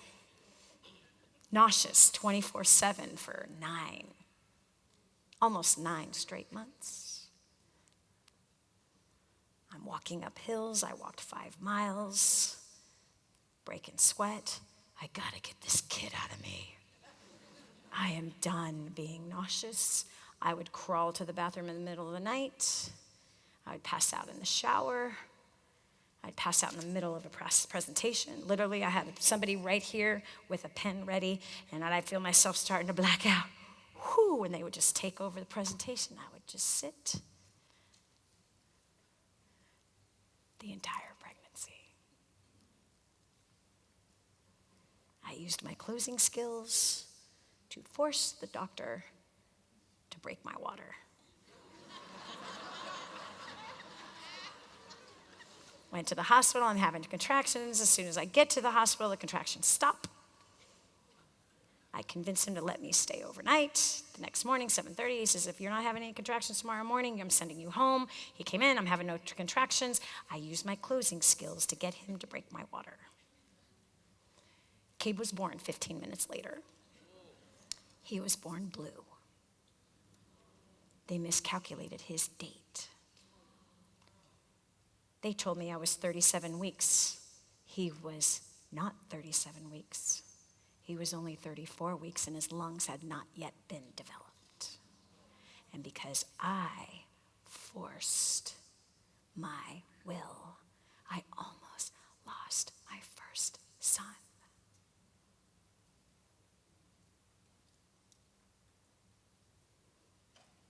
But the servant in silence watched to see if it might be Yahweh blessing his way.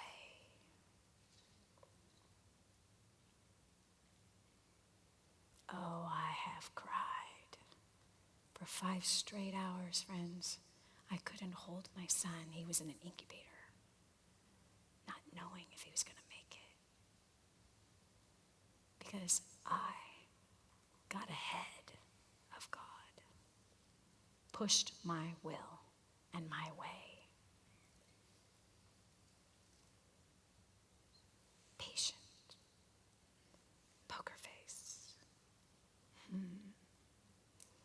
Is this God? Let's watch and see.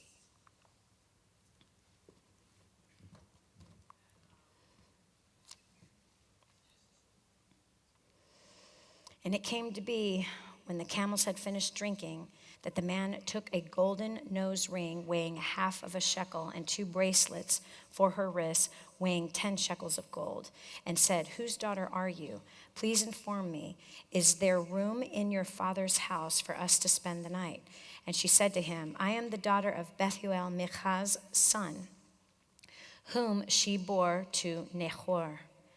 And she said to him, "We have both straw and fodder, enough to room to spend the night." And the man bowed down his head and worshiped Yahweh. You know, God answers prayers and we forget to thank him for it. We tend to be going so fast, we just keep rolling. Here we lay out this thing like, please, like, give me a sign. If she says this and she does this, then this might be the one. And then he answers it, and what do? We just keep going. We forget that we even cried out. We don't even recognize that he did what he did. How apt is he to continue to answer your prayers if you're not even thanking him when he does it? Think about that. Have you made a list of all that he did last year for you? About 25 years ago, I started to journal every prayer, and then I would go back and put the date when he answered it. It's part of how I built my faith. I still have those journals. And he said, blessed be Yahweh Elohim of my master Abraham, who has not forsaken his loving commitment and his truth toward my master. As for me, being on the way, Yahweh led me to the house of my master's brother. So, bottom line, the parents agreed, she agreed, they went back to Yitzhak, and they were married. She's one of the mothers of all of Israel.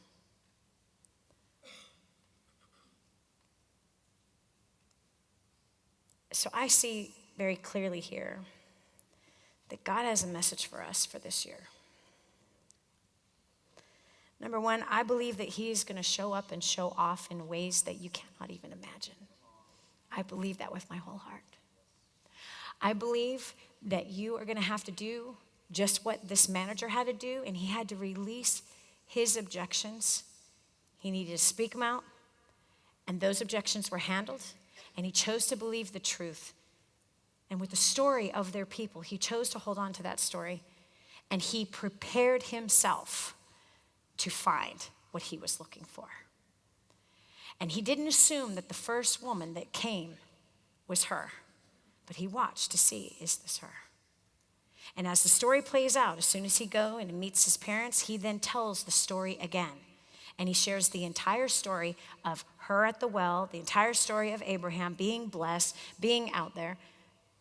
He tells the whole story. Facts tell, stories sell. He tells the entire story, and he says to them, in fact, I got to find it because it's so awesome.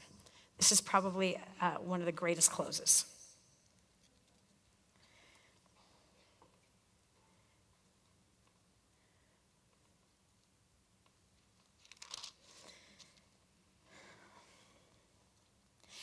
It's verse 49.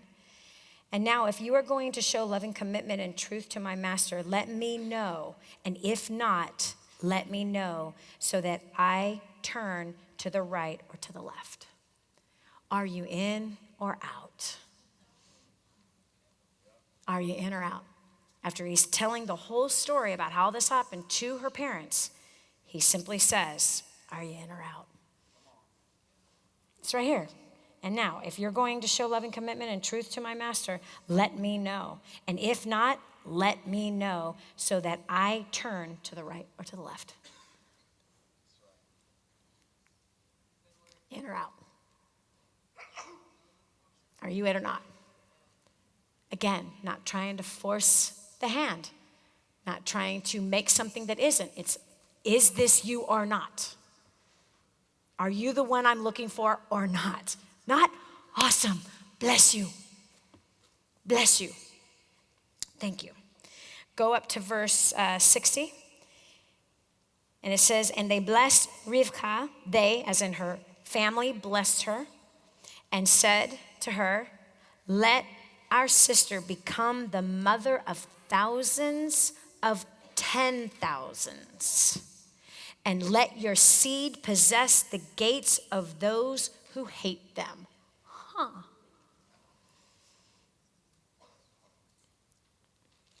Let your seed possess the gates that hate them. That is Israel right now, surrounded by people who hate them. This is the mother of that tribe. First Sarah, then her.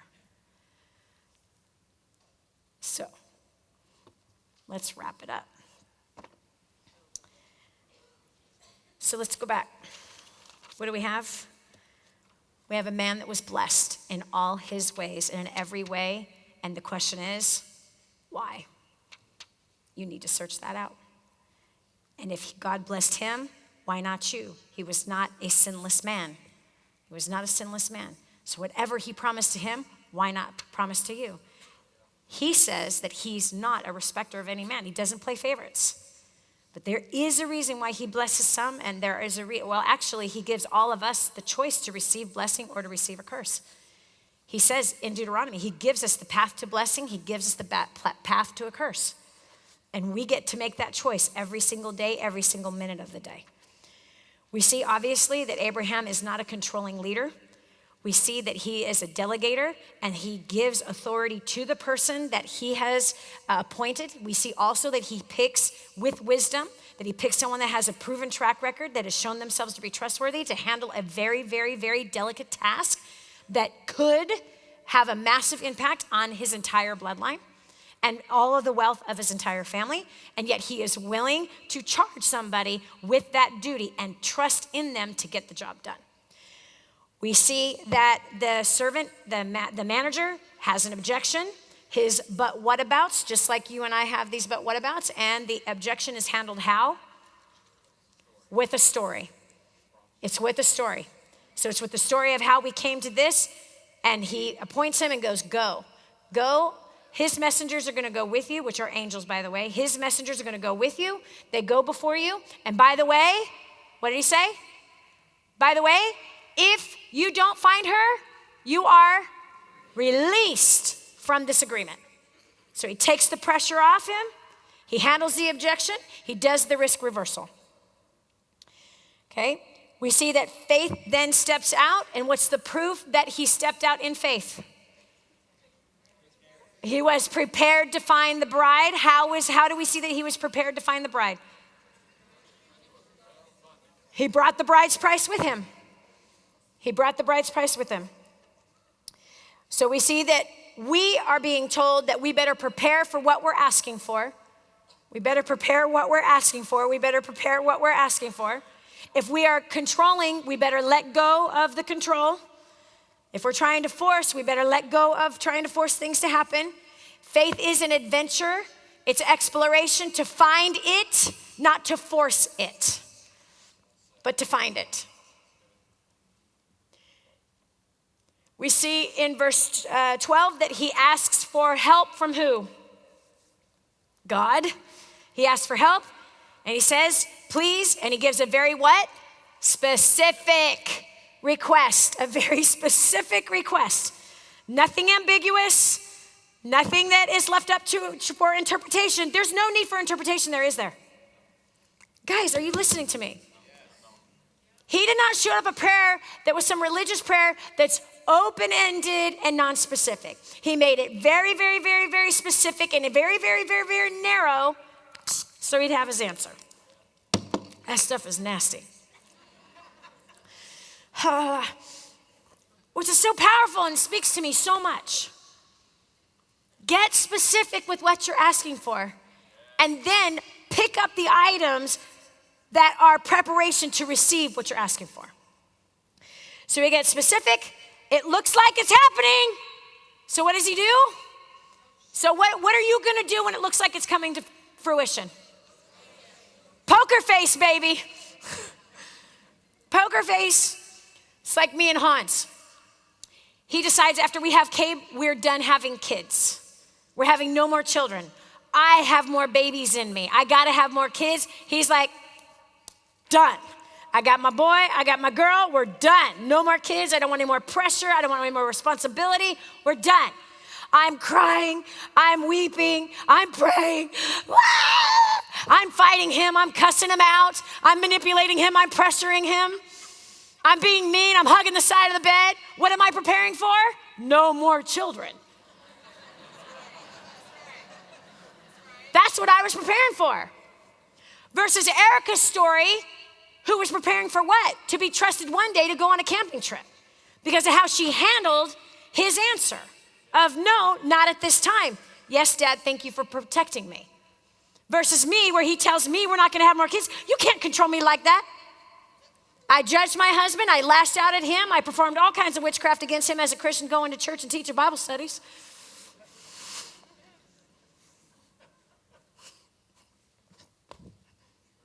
Manipulation's witchcraft. Until the day he looked me in the eyes and we are screaming at each other about this issue. And he says, if you think you're supposed to have more kids, then why don't you just go talk to your God with his neck doing all this? Why don't you go talk to your God? I'm like, that's a great idea. I'll be right back. And I ran into my closet. And I laid on the floor. And I cried out. I said, God, this ain't working.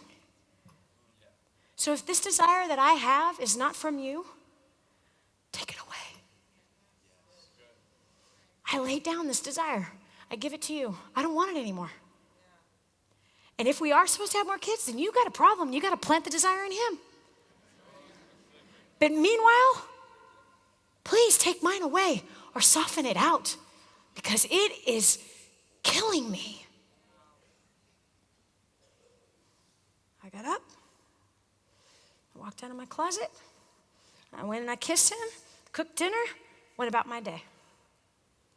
And never brought it up again. Not once. Not once. 2 months later. I stopped hugging the side of the bed, by the way, ladies. And I started to hug him. I put some lipstick on and some high heels. I was now preparing. No, literally, I literally did. And God softened my desire. It was a small little whisper versus an aggressive, fierce, painful, forcing, manipulative push. And if you have a desire in your heart that's doing that to you, it's time to lay that sucker down. If you have something that is driving you hard, it's time to lay it down. This is where I learned to say, God, I want your desires in me. I don't want my desires in me. I want your desires in me. I don't want my desires in me. My desires are crap. They lead me to some unhealthy places. Plant your desires in me. Plant your desires in me. 2 months later, we are at Tony Roma's, back when I used to eat pork. Love pork. Tony Roma's has the best ribs and that Carolina honey barbecue sauce. We're having a date afternoon. It's December 2nd. And I'm just chomping on a whole rack of ribs because the girl knows how to eat.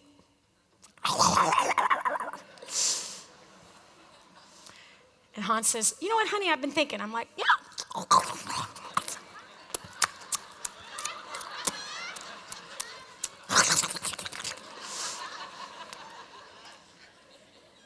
I've been thinking, what you thinking about?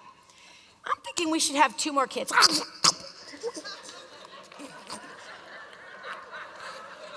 Poker face.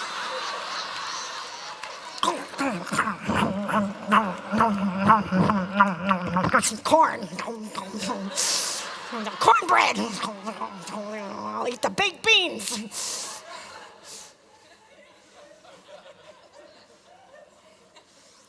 Tell me more about that.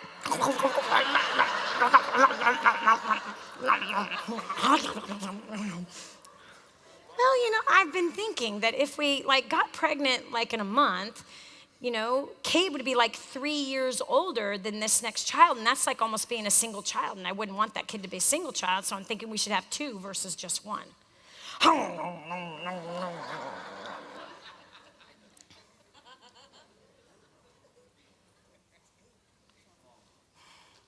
So when are you thinking we should do something about this? Are you going to eat that?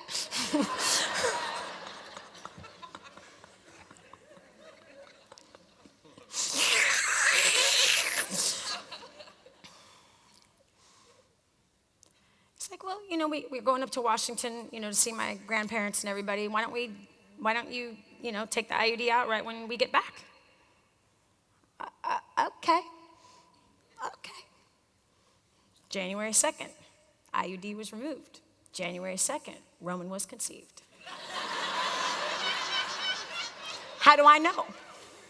Doctor said you're ovulating. It's worth a shot. I said, well, I know how to take care of the shot. Hans left for 2 weeks the next day. By the time he came home, I had already taken a pregnancy test and I was already pregnant. That's what happens when you let go. That's what happens when you let go. That's what happens when you let go. I was not asking for 2 more kids. I was only asking for 1. I got Roman and Micah. Don't tell anybody, but they're the smartest ones. None of them are here this weekend. If they hear, I know it was you. So you better keep your mouth shut. They are the most brilliant. They are the most talented. They are the most amazing. I'm not saying my other 3 are stupid. I'm just saying that these other 2 are real. Their intelligence level is, they pulled from generations from us. They did. They are a different breed altogether, these last 2. So, poker face. Poker face. Don't freak out. Don't get overly excited. Just go, okay, God, is this you? Is this you? Bite that rib. Make it a beef one, though. Beef is better than pork. Shut up.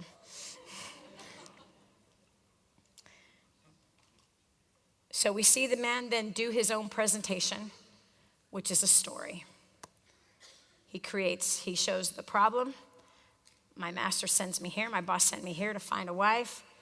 So I had to talk to God, and I told God this. And then she showed up. She said exactly what I asked. So, dude, this all is a little weird, but is she it or not? Just tell me so I can be on my way. Not, I know this is from God. I know this is from God. I prayed.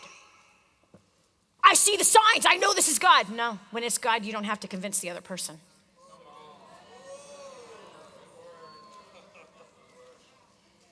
No manipulation needed. No force needed.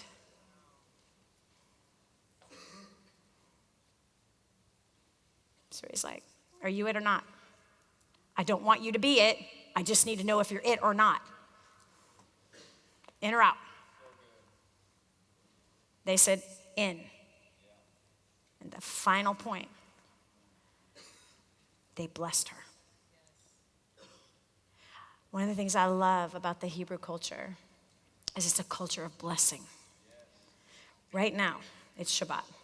And tonight, in millions of homes all over the world, the husbands have sang Proverbs 31 as a blessing over their brides. They bless their women. They bless their strength. They bless their intelligence. They bless their beauty. They bless their children. They bless themselves. They ask him to bless them daily. They thank him for the blessing of the food. They thank him for blessing that their bodies work. The minute they get up in the morning, thank you for returning my soul back to me. When they go and use the restroom, every time they use the restroom, thank you that all of my organs are working properly. And there are these holes where the toxins can leave. No joke. No joke. This is a real thing. They take into account all that he has blessed them with versus taking advantage of him. So these are some simple things you can do this year. There's someone that's been blessed, study. Why? Uncover the riddle. One thing I can see, he was not controlling. He was a good shepherd of people. He lifted people up, gave them authority, sent them out, believed in them, inspired them, empowered them. That's good leadership. And if you are an up-and-coming leader, we see the good example this man says. Not afraid to say what was in his heart. Okay, this is kind of what I'm feeling. Can you help me out here? Yeah, bam. Objection handled. Yes, sir. I'm on it. I'm out. And he goes. Leaves his whatabouts behind. So to sum it all up, I believe this is a year of blessing for you. Will you receive it? I believe this is a year of releasing what needs to be released. Because a message that's been stirring inside of me for the last month and a half is this.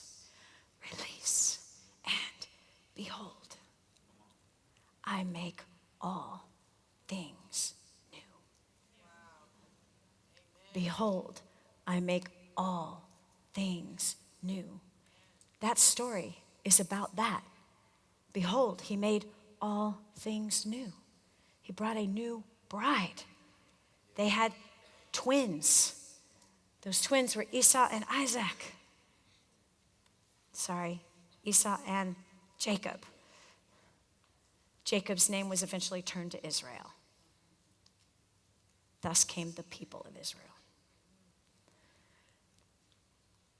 That was a new thing. Behold, I make all things new. But what about my debt? Behold, I make all things new. But what about my cancer? Behold, I make all things new. But what about my spouse who doesn't believe in me? Behold, I make all things new. But what about my kids who are on a bad path? Behold, I make all things new. I can't hear you. Behold, I make all things new. But what about my boss who doesn't give me enough recognition? Behold, I make all things new. But my spouse and I hate each other. Behold, I make all things new. But what about the job market? It's too hard to find the right people. Behold, I make all things new. But what about the fact that I don't make enough money? Behold, I make all things new. But what about my vision of being able to travel? Behold, I make all things new. Give me your what abouts. But what about my lack of confidence? Behold, I make all things new. But what about my past failures? Behold, I make all things new. What if I got to do it by myself? Behold, I make all things new. Louder. What if I end up in a divorce? Behold, I make all things new. What if I get deported? Behold, I make all things new.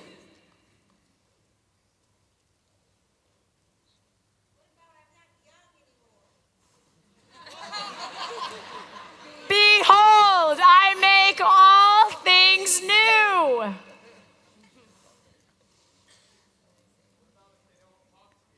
What if they won't talk to me ever again? Behold, I make all things new. What if they won't listen to me? Is exactly what Moshe said to God. Behold, I make all things new.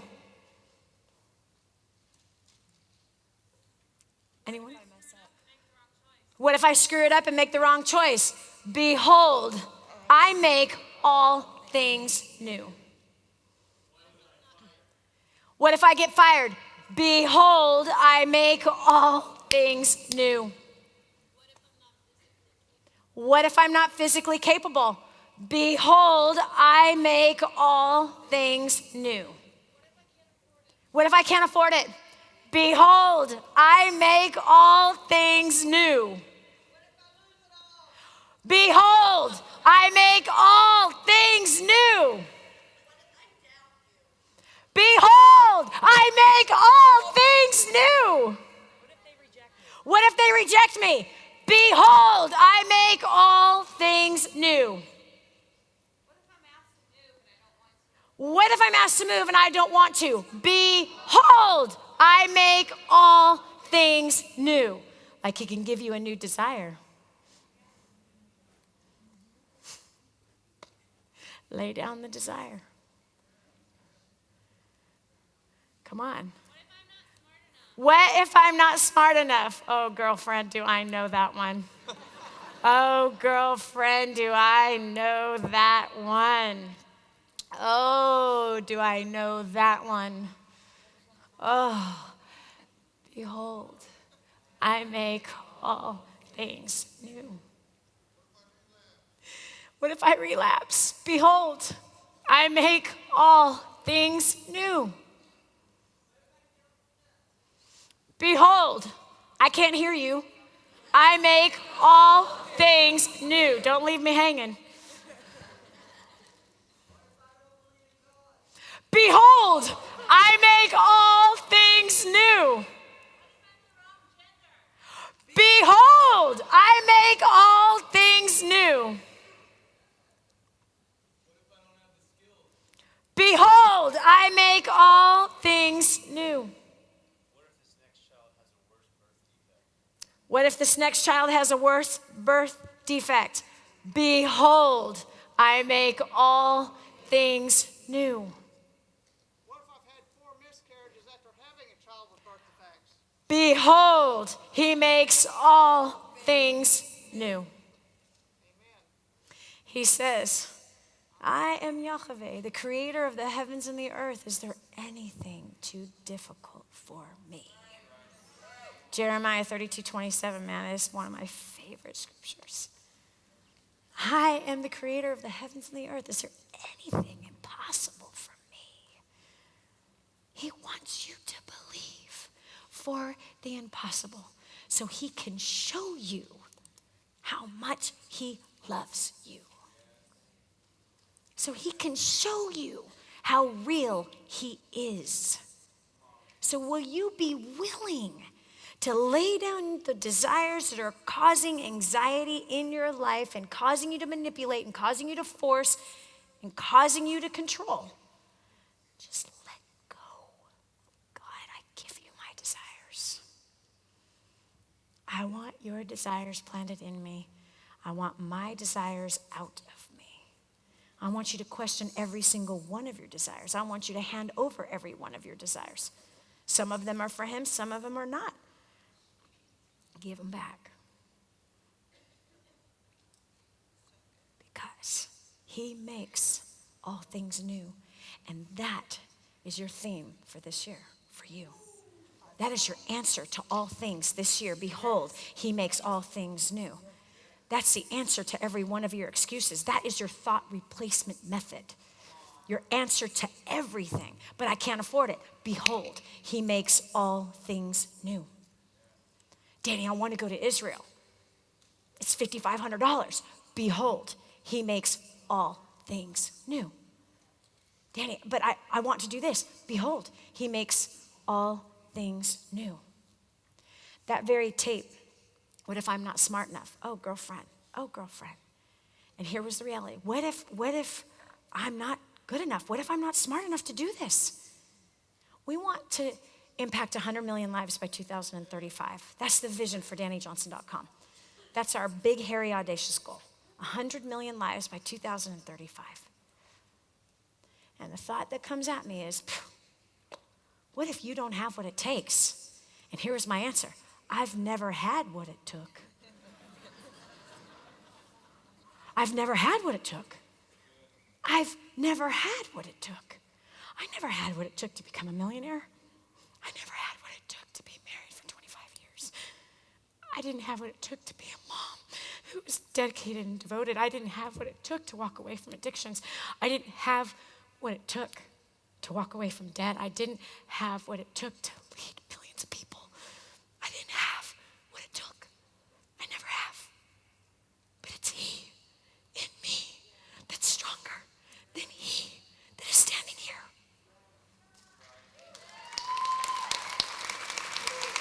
It's He. Because in all of my mishaps and my stupidity and all of my weaknesses and all of my frailties and all of my idiosyncrasies, He makes all things new. I was dyslexic for 30 years of my life, more than 30 years. He made all things new. I don't have dyslexia anymore. I just finished reading in front of you perfectly. I even spoke Hebrew in front of you. Behold, He makes all things new. The girl who couldn't read, the girl who stuttered. Do you understand? The girl who broke out in big red patches all over my body, who swore I would never speak in front of people. Behold, He makes all things new. I'm not good at marriage. Behold, He makes all things new. All things. All is all. All is all. So what's the all you're going to ask for? What's the all you're going to prepare to receive? What's your all? Let's pray. Father, You're amazing. There truly is no one like You. Thank You for Your book. Thank You for Your wisdom. Thank You for teaching a stupid person like me.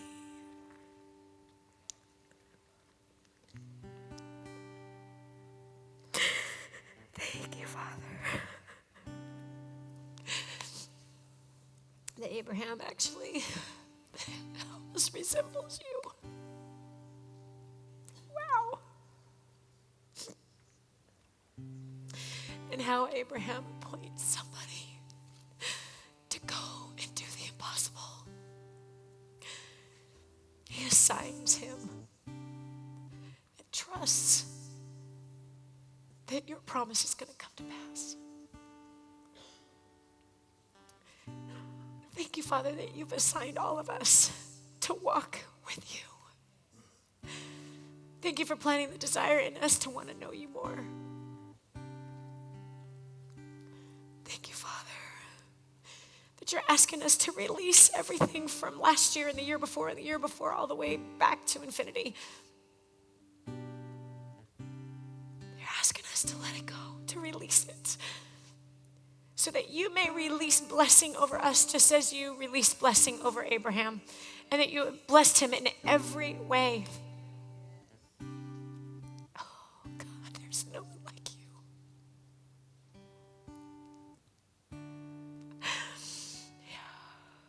Yeah. Thank You for challenging us today.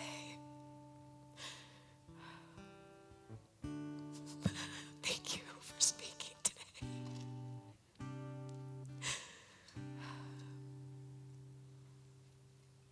You're so good.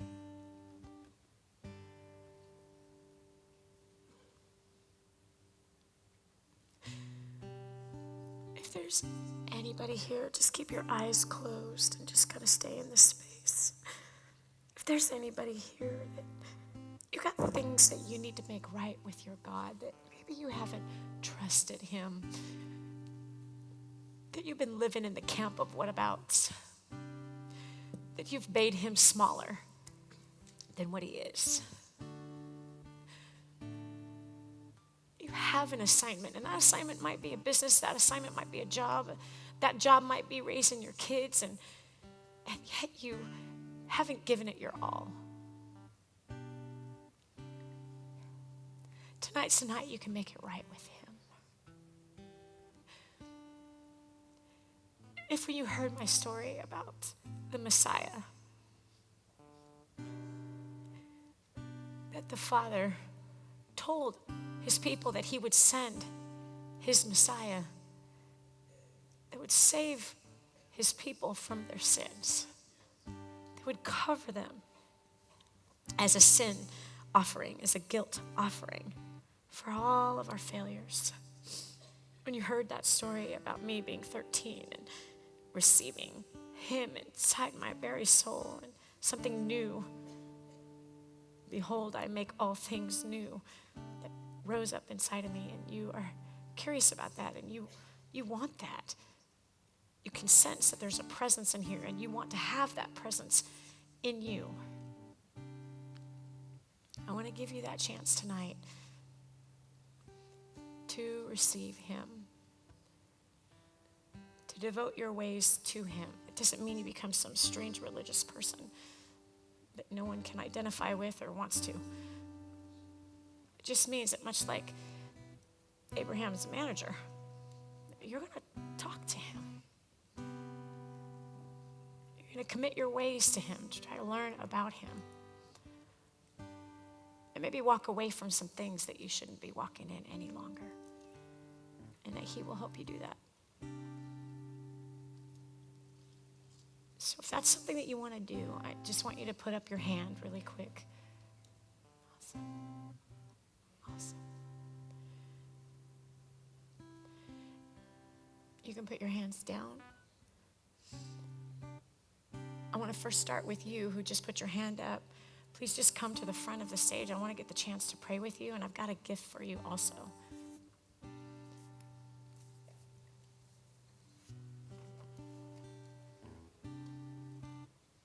Just right here, and snuggle in because there's a lot of them.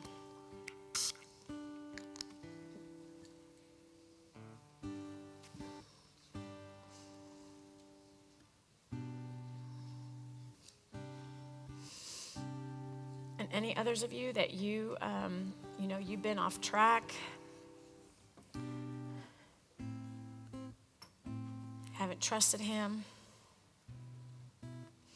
Tonight's the night to make it right with him.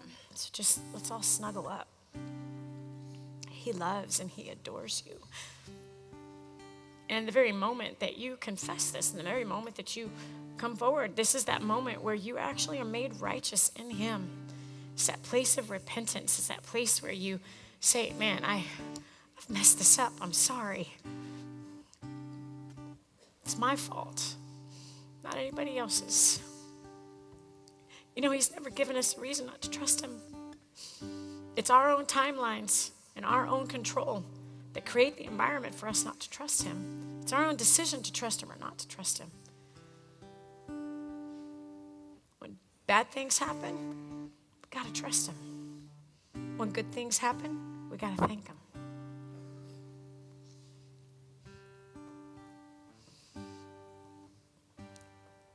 Anybody else?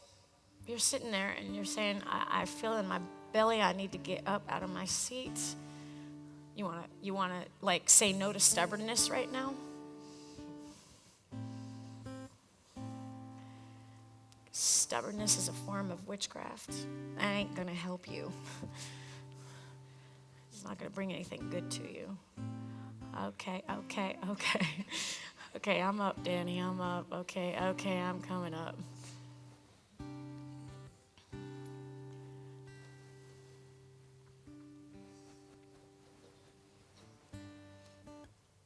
This is really simple.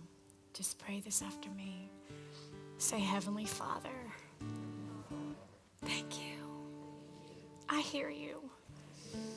I heard this message that you prepared for me.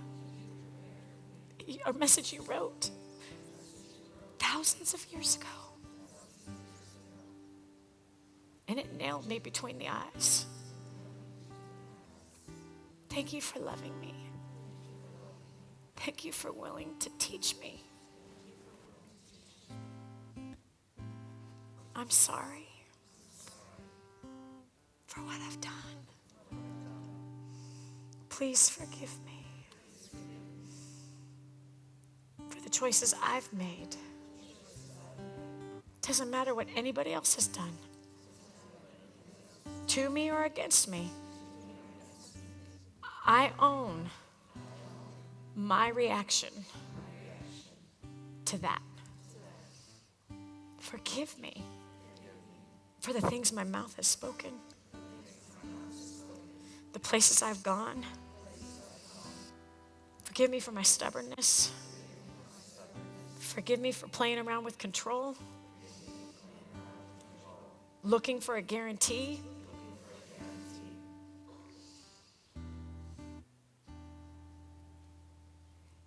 Forgive me for running wild with my own desires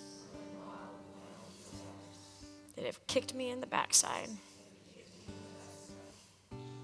I give you my desires right now. I want you to list them. I want you to list the desires that you're going to hand to him. All of them. The ugly ones, the good ones, the bad ones, all of them. Just list it. Okay, just as that manager did. Like, okay, dude, I'm afraid. What if she doesn't come with me? Just go ahead and list them. Get them out of your mouth. I can't hear you. So what is the desire? Not the excuse, the desire. God, I hand you my desire to make millions of dollars. I hand you my desire to lose weight. I hand you my desire to get promoted. Whatever your desire is, I give you my desire to pay off debt. I leave this desire, this dream of mine to fill in the blank. Go ahead, just list it all. Just hand it to him.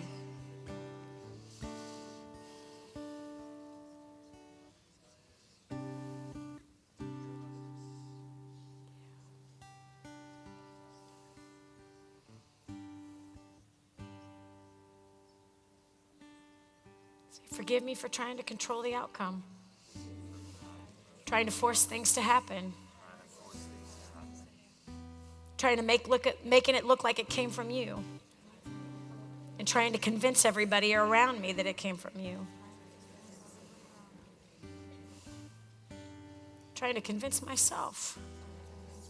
I lay these desires down, and I leave them here.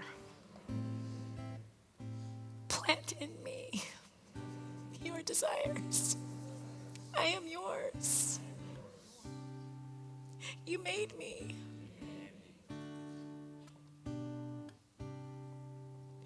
You made me this way on purpose, with my strengths and my weaknesses. And you have blessed me. So you know what you made me for.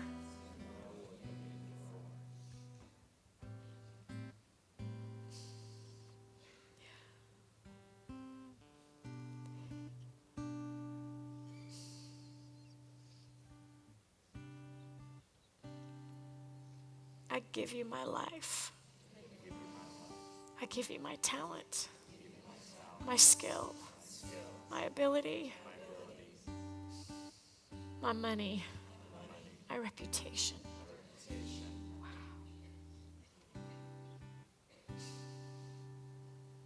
I give you all that I own.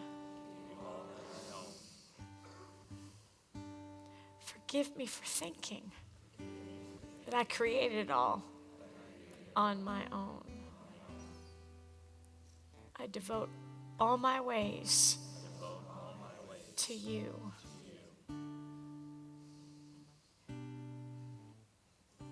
I give you my stupidity,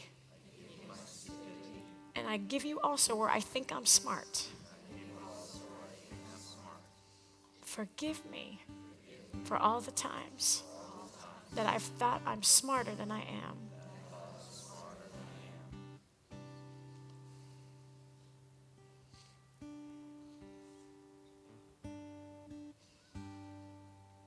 I confess with my mouth, and I believe with my heart that you sent your son, his name, Yeshua, which means salvation.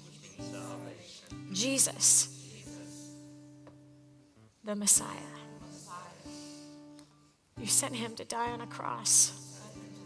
Seems kind of brutal, but you sent him that I might live. That if I believe in him and confess that I believe in him, that I will have life, everlasting life.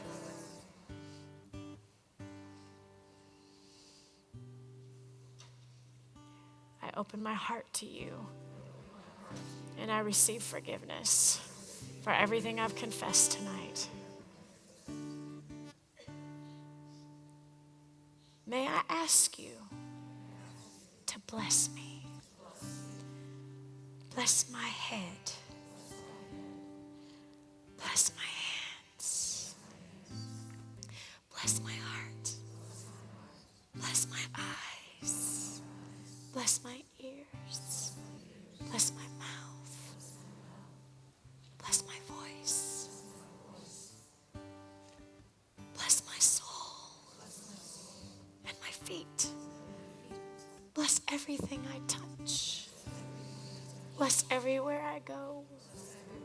Fill me with your Spirit, your Holy Spirit. Yes. And bless me with the gifts of the Spirit. The gift to heal. The gift to encourage. The gift to prophesy. To motivate. The gift to discern evil from good. The gift of hospitality. That if I show hospitality to strangers, I might be entertaining angels, just as Abraham did, and several others.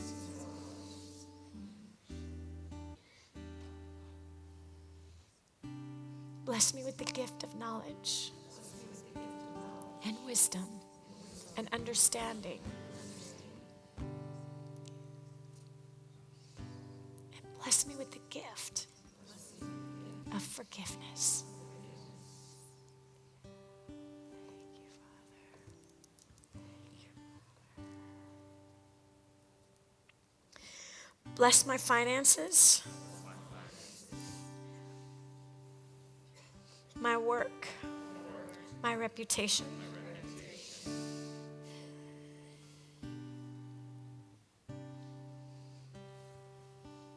Bless my seed, my family, my extended family, my coworkers. Bless the leaders that are around me. Bless our government and all of its officials.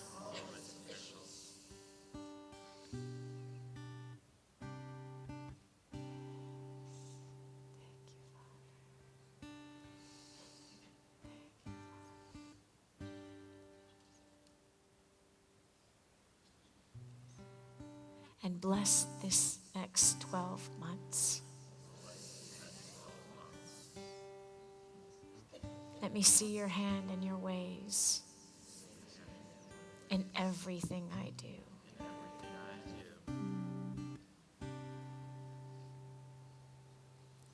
I want you to ask right now for just one thing that's on your heart that you want to ask for.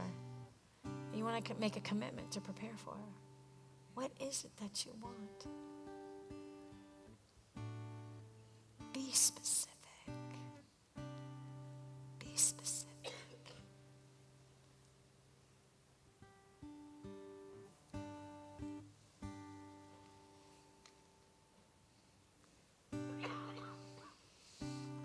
And just go ahead and ask him right here, right now. He's here. And he can hear. He's here. Can you feel him? Don't be afraid. Press through, press through, press through, press through. Ask for that wild and crazy thing that you're afraid to believe for. Like that baby.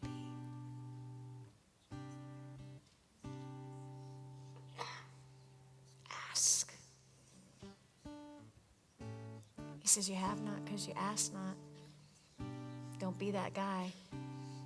Don't be that gal. Ask, ask, ask, ask, ask. Ask as though he's saying yes. Ask as though he's saying yes. Ask as though you're going to get it. Ask as though you're going to get it.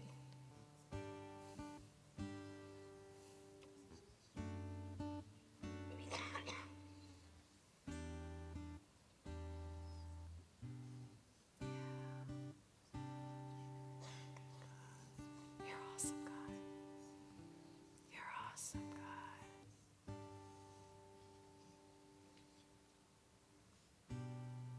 You're awesome, God.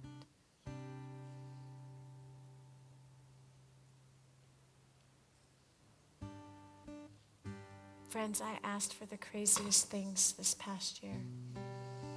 I did. And I can't even say that I totally believed it was going to happen because I didn't even think about it. But if you're afraid to ask, just simply say this.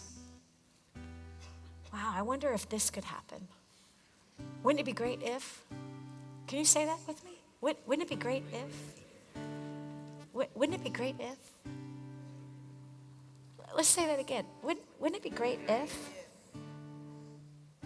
I said that about 5 things last year. And I forgot about them. Man, wouldn't it be great if? I'm a little strange. I really am. I'm a little retarded in one particular area of my life. Probably several, but there's one I'm really retarded in. And I literally was like, man, wouldn't it be great if this could happen? Wouldn't it be great if this could happen? Wouldn't it be great if this could happen? Wouldn't it be great if this could happen? And every single one of them happened. Miraculously. Every single one of them happened. Miraculously. Been in tears off and on for a month and a half as numbers were coming in. And seeing that everything that I said, God, wouldn't it be great if? There was no control over the outcome. I had a long timeline for it. Man, within 5 years, it'd be great if this could happen. It didn't happen in 5 years. It happened in 1. I'm saying huge, man. Huge. For me, huge. Huge. Man, wouldn't it be great? Wouldn't it be great if? What is your wouldn't it be great if? What is your wouldn't it be great if? 170 clients. Is that what you said? Wouldn't it be great if I can get 170 clients? Wouldn't it be great if I got 5,000 what? Trucks on the books? Wouldn't it be great if? Doesn't matter when it happens. Wouldn't it be great if? What's your wouldn't it be great if? In response to what about? Instead of what about? The answer is he makes all things new. Oh. So if behold, you make all things new, wouldn't it be great if?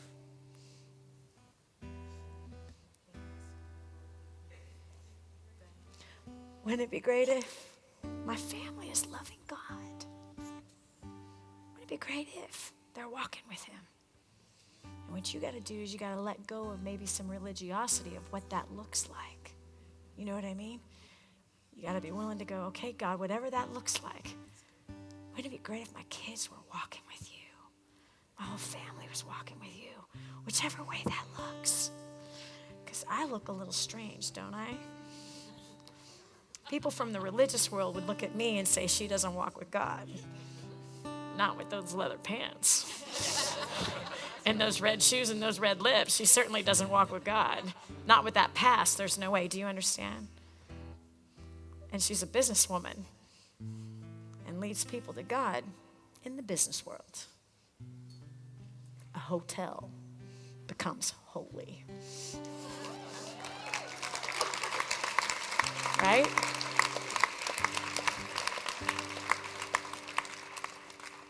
What about, behold, he makes all things new? Wouldn't it be great if your parents accept? Wouldn't it be great if?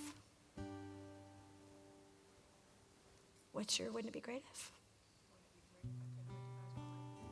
Wouldn't it be great if I couldn't recognize my life a year from now? Yes.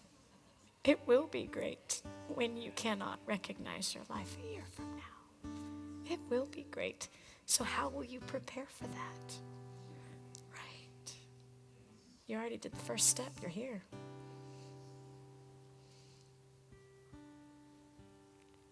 If you don't have a wouldn't it be great if, ask him for one. Right? You just asked him for his desires. You just asked him for his desires, so now go ahead. Wouldn't it be great if? I was doing what I was designed to do. And you knew it. That's the main thing. I spent far too long looking for something else that I was supposed to do. Because all of the religious programming in my head, I was looking to fit in a different box. Until I realized I was already in it. I was already in it. I was already doing what I was designed to do. And once I accepted that, I owned that thing. Let's go. Let's go. Hasn't always been easy. A little scary. And when I go and try to fit in somebody else's thing, just want to throw up.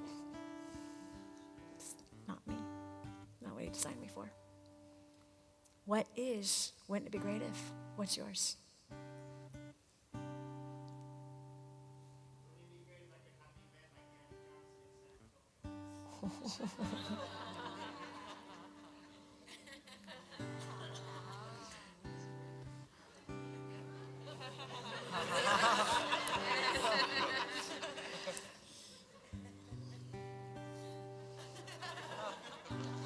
Behold, I make all things new. Behold, I make all things new. See my coworkers saved and my ministry Yes. from the inside out. Yes. Wouldn't it be great if he used you to do that? He said, wouldn't it be great if my industry changed and all of them got saved from whatever it is that they are walking in and how they're living? That your entire industry will come to him.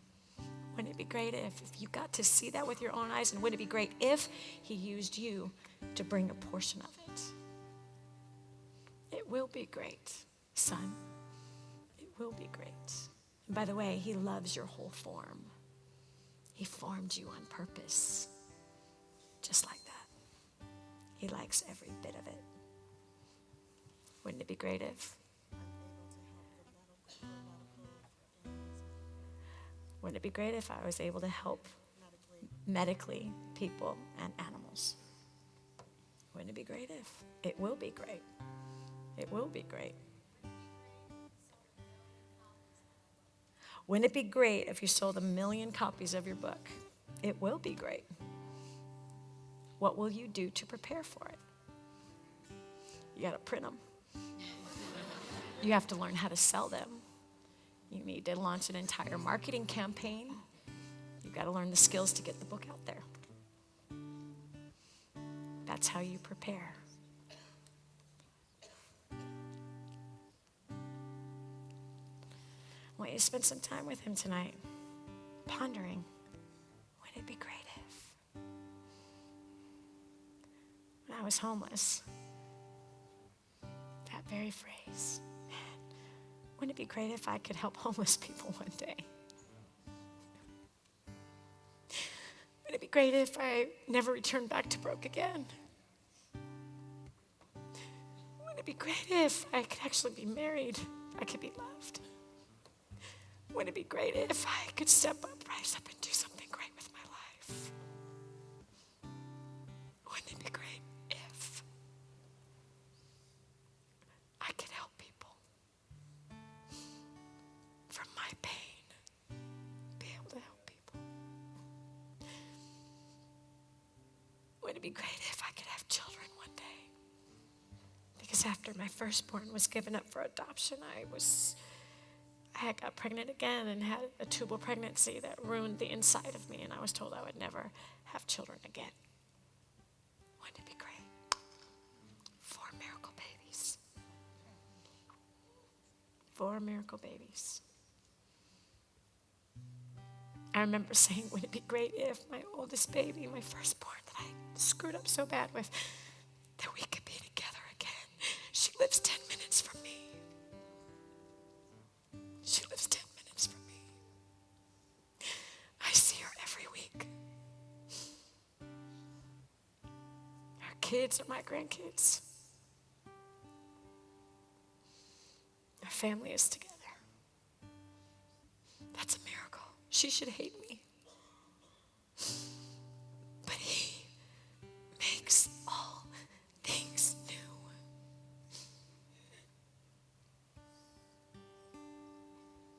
I'm so excited to do this year with you. I'm so excited to see new stories that will come out of you. I'm so excited for all the lives that you are going to touch. I'm so excited about the people that are assigned to your life. I'm so excited about the debt you are going to demolish this year. I'm so excited about the lives that we are going to change together. I'm so excited about the pain that's going to leave your body and your heart. I'm so excited about the marriages that are going to be from cold to hot, hot, hot.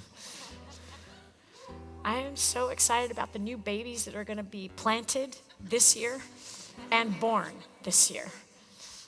Yes, I am so excited about you telling your story and inspiring thousands of people through social media or videos or whatever. I am so excited about all the lives that you're going to touch and inspire, and you're not even going to know about them.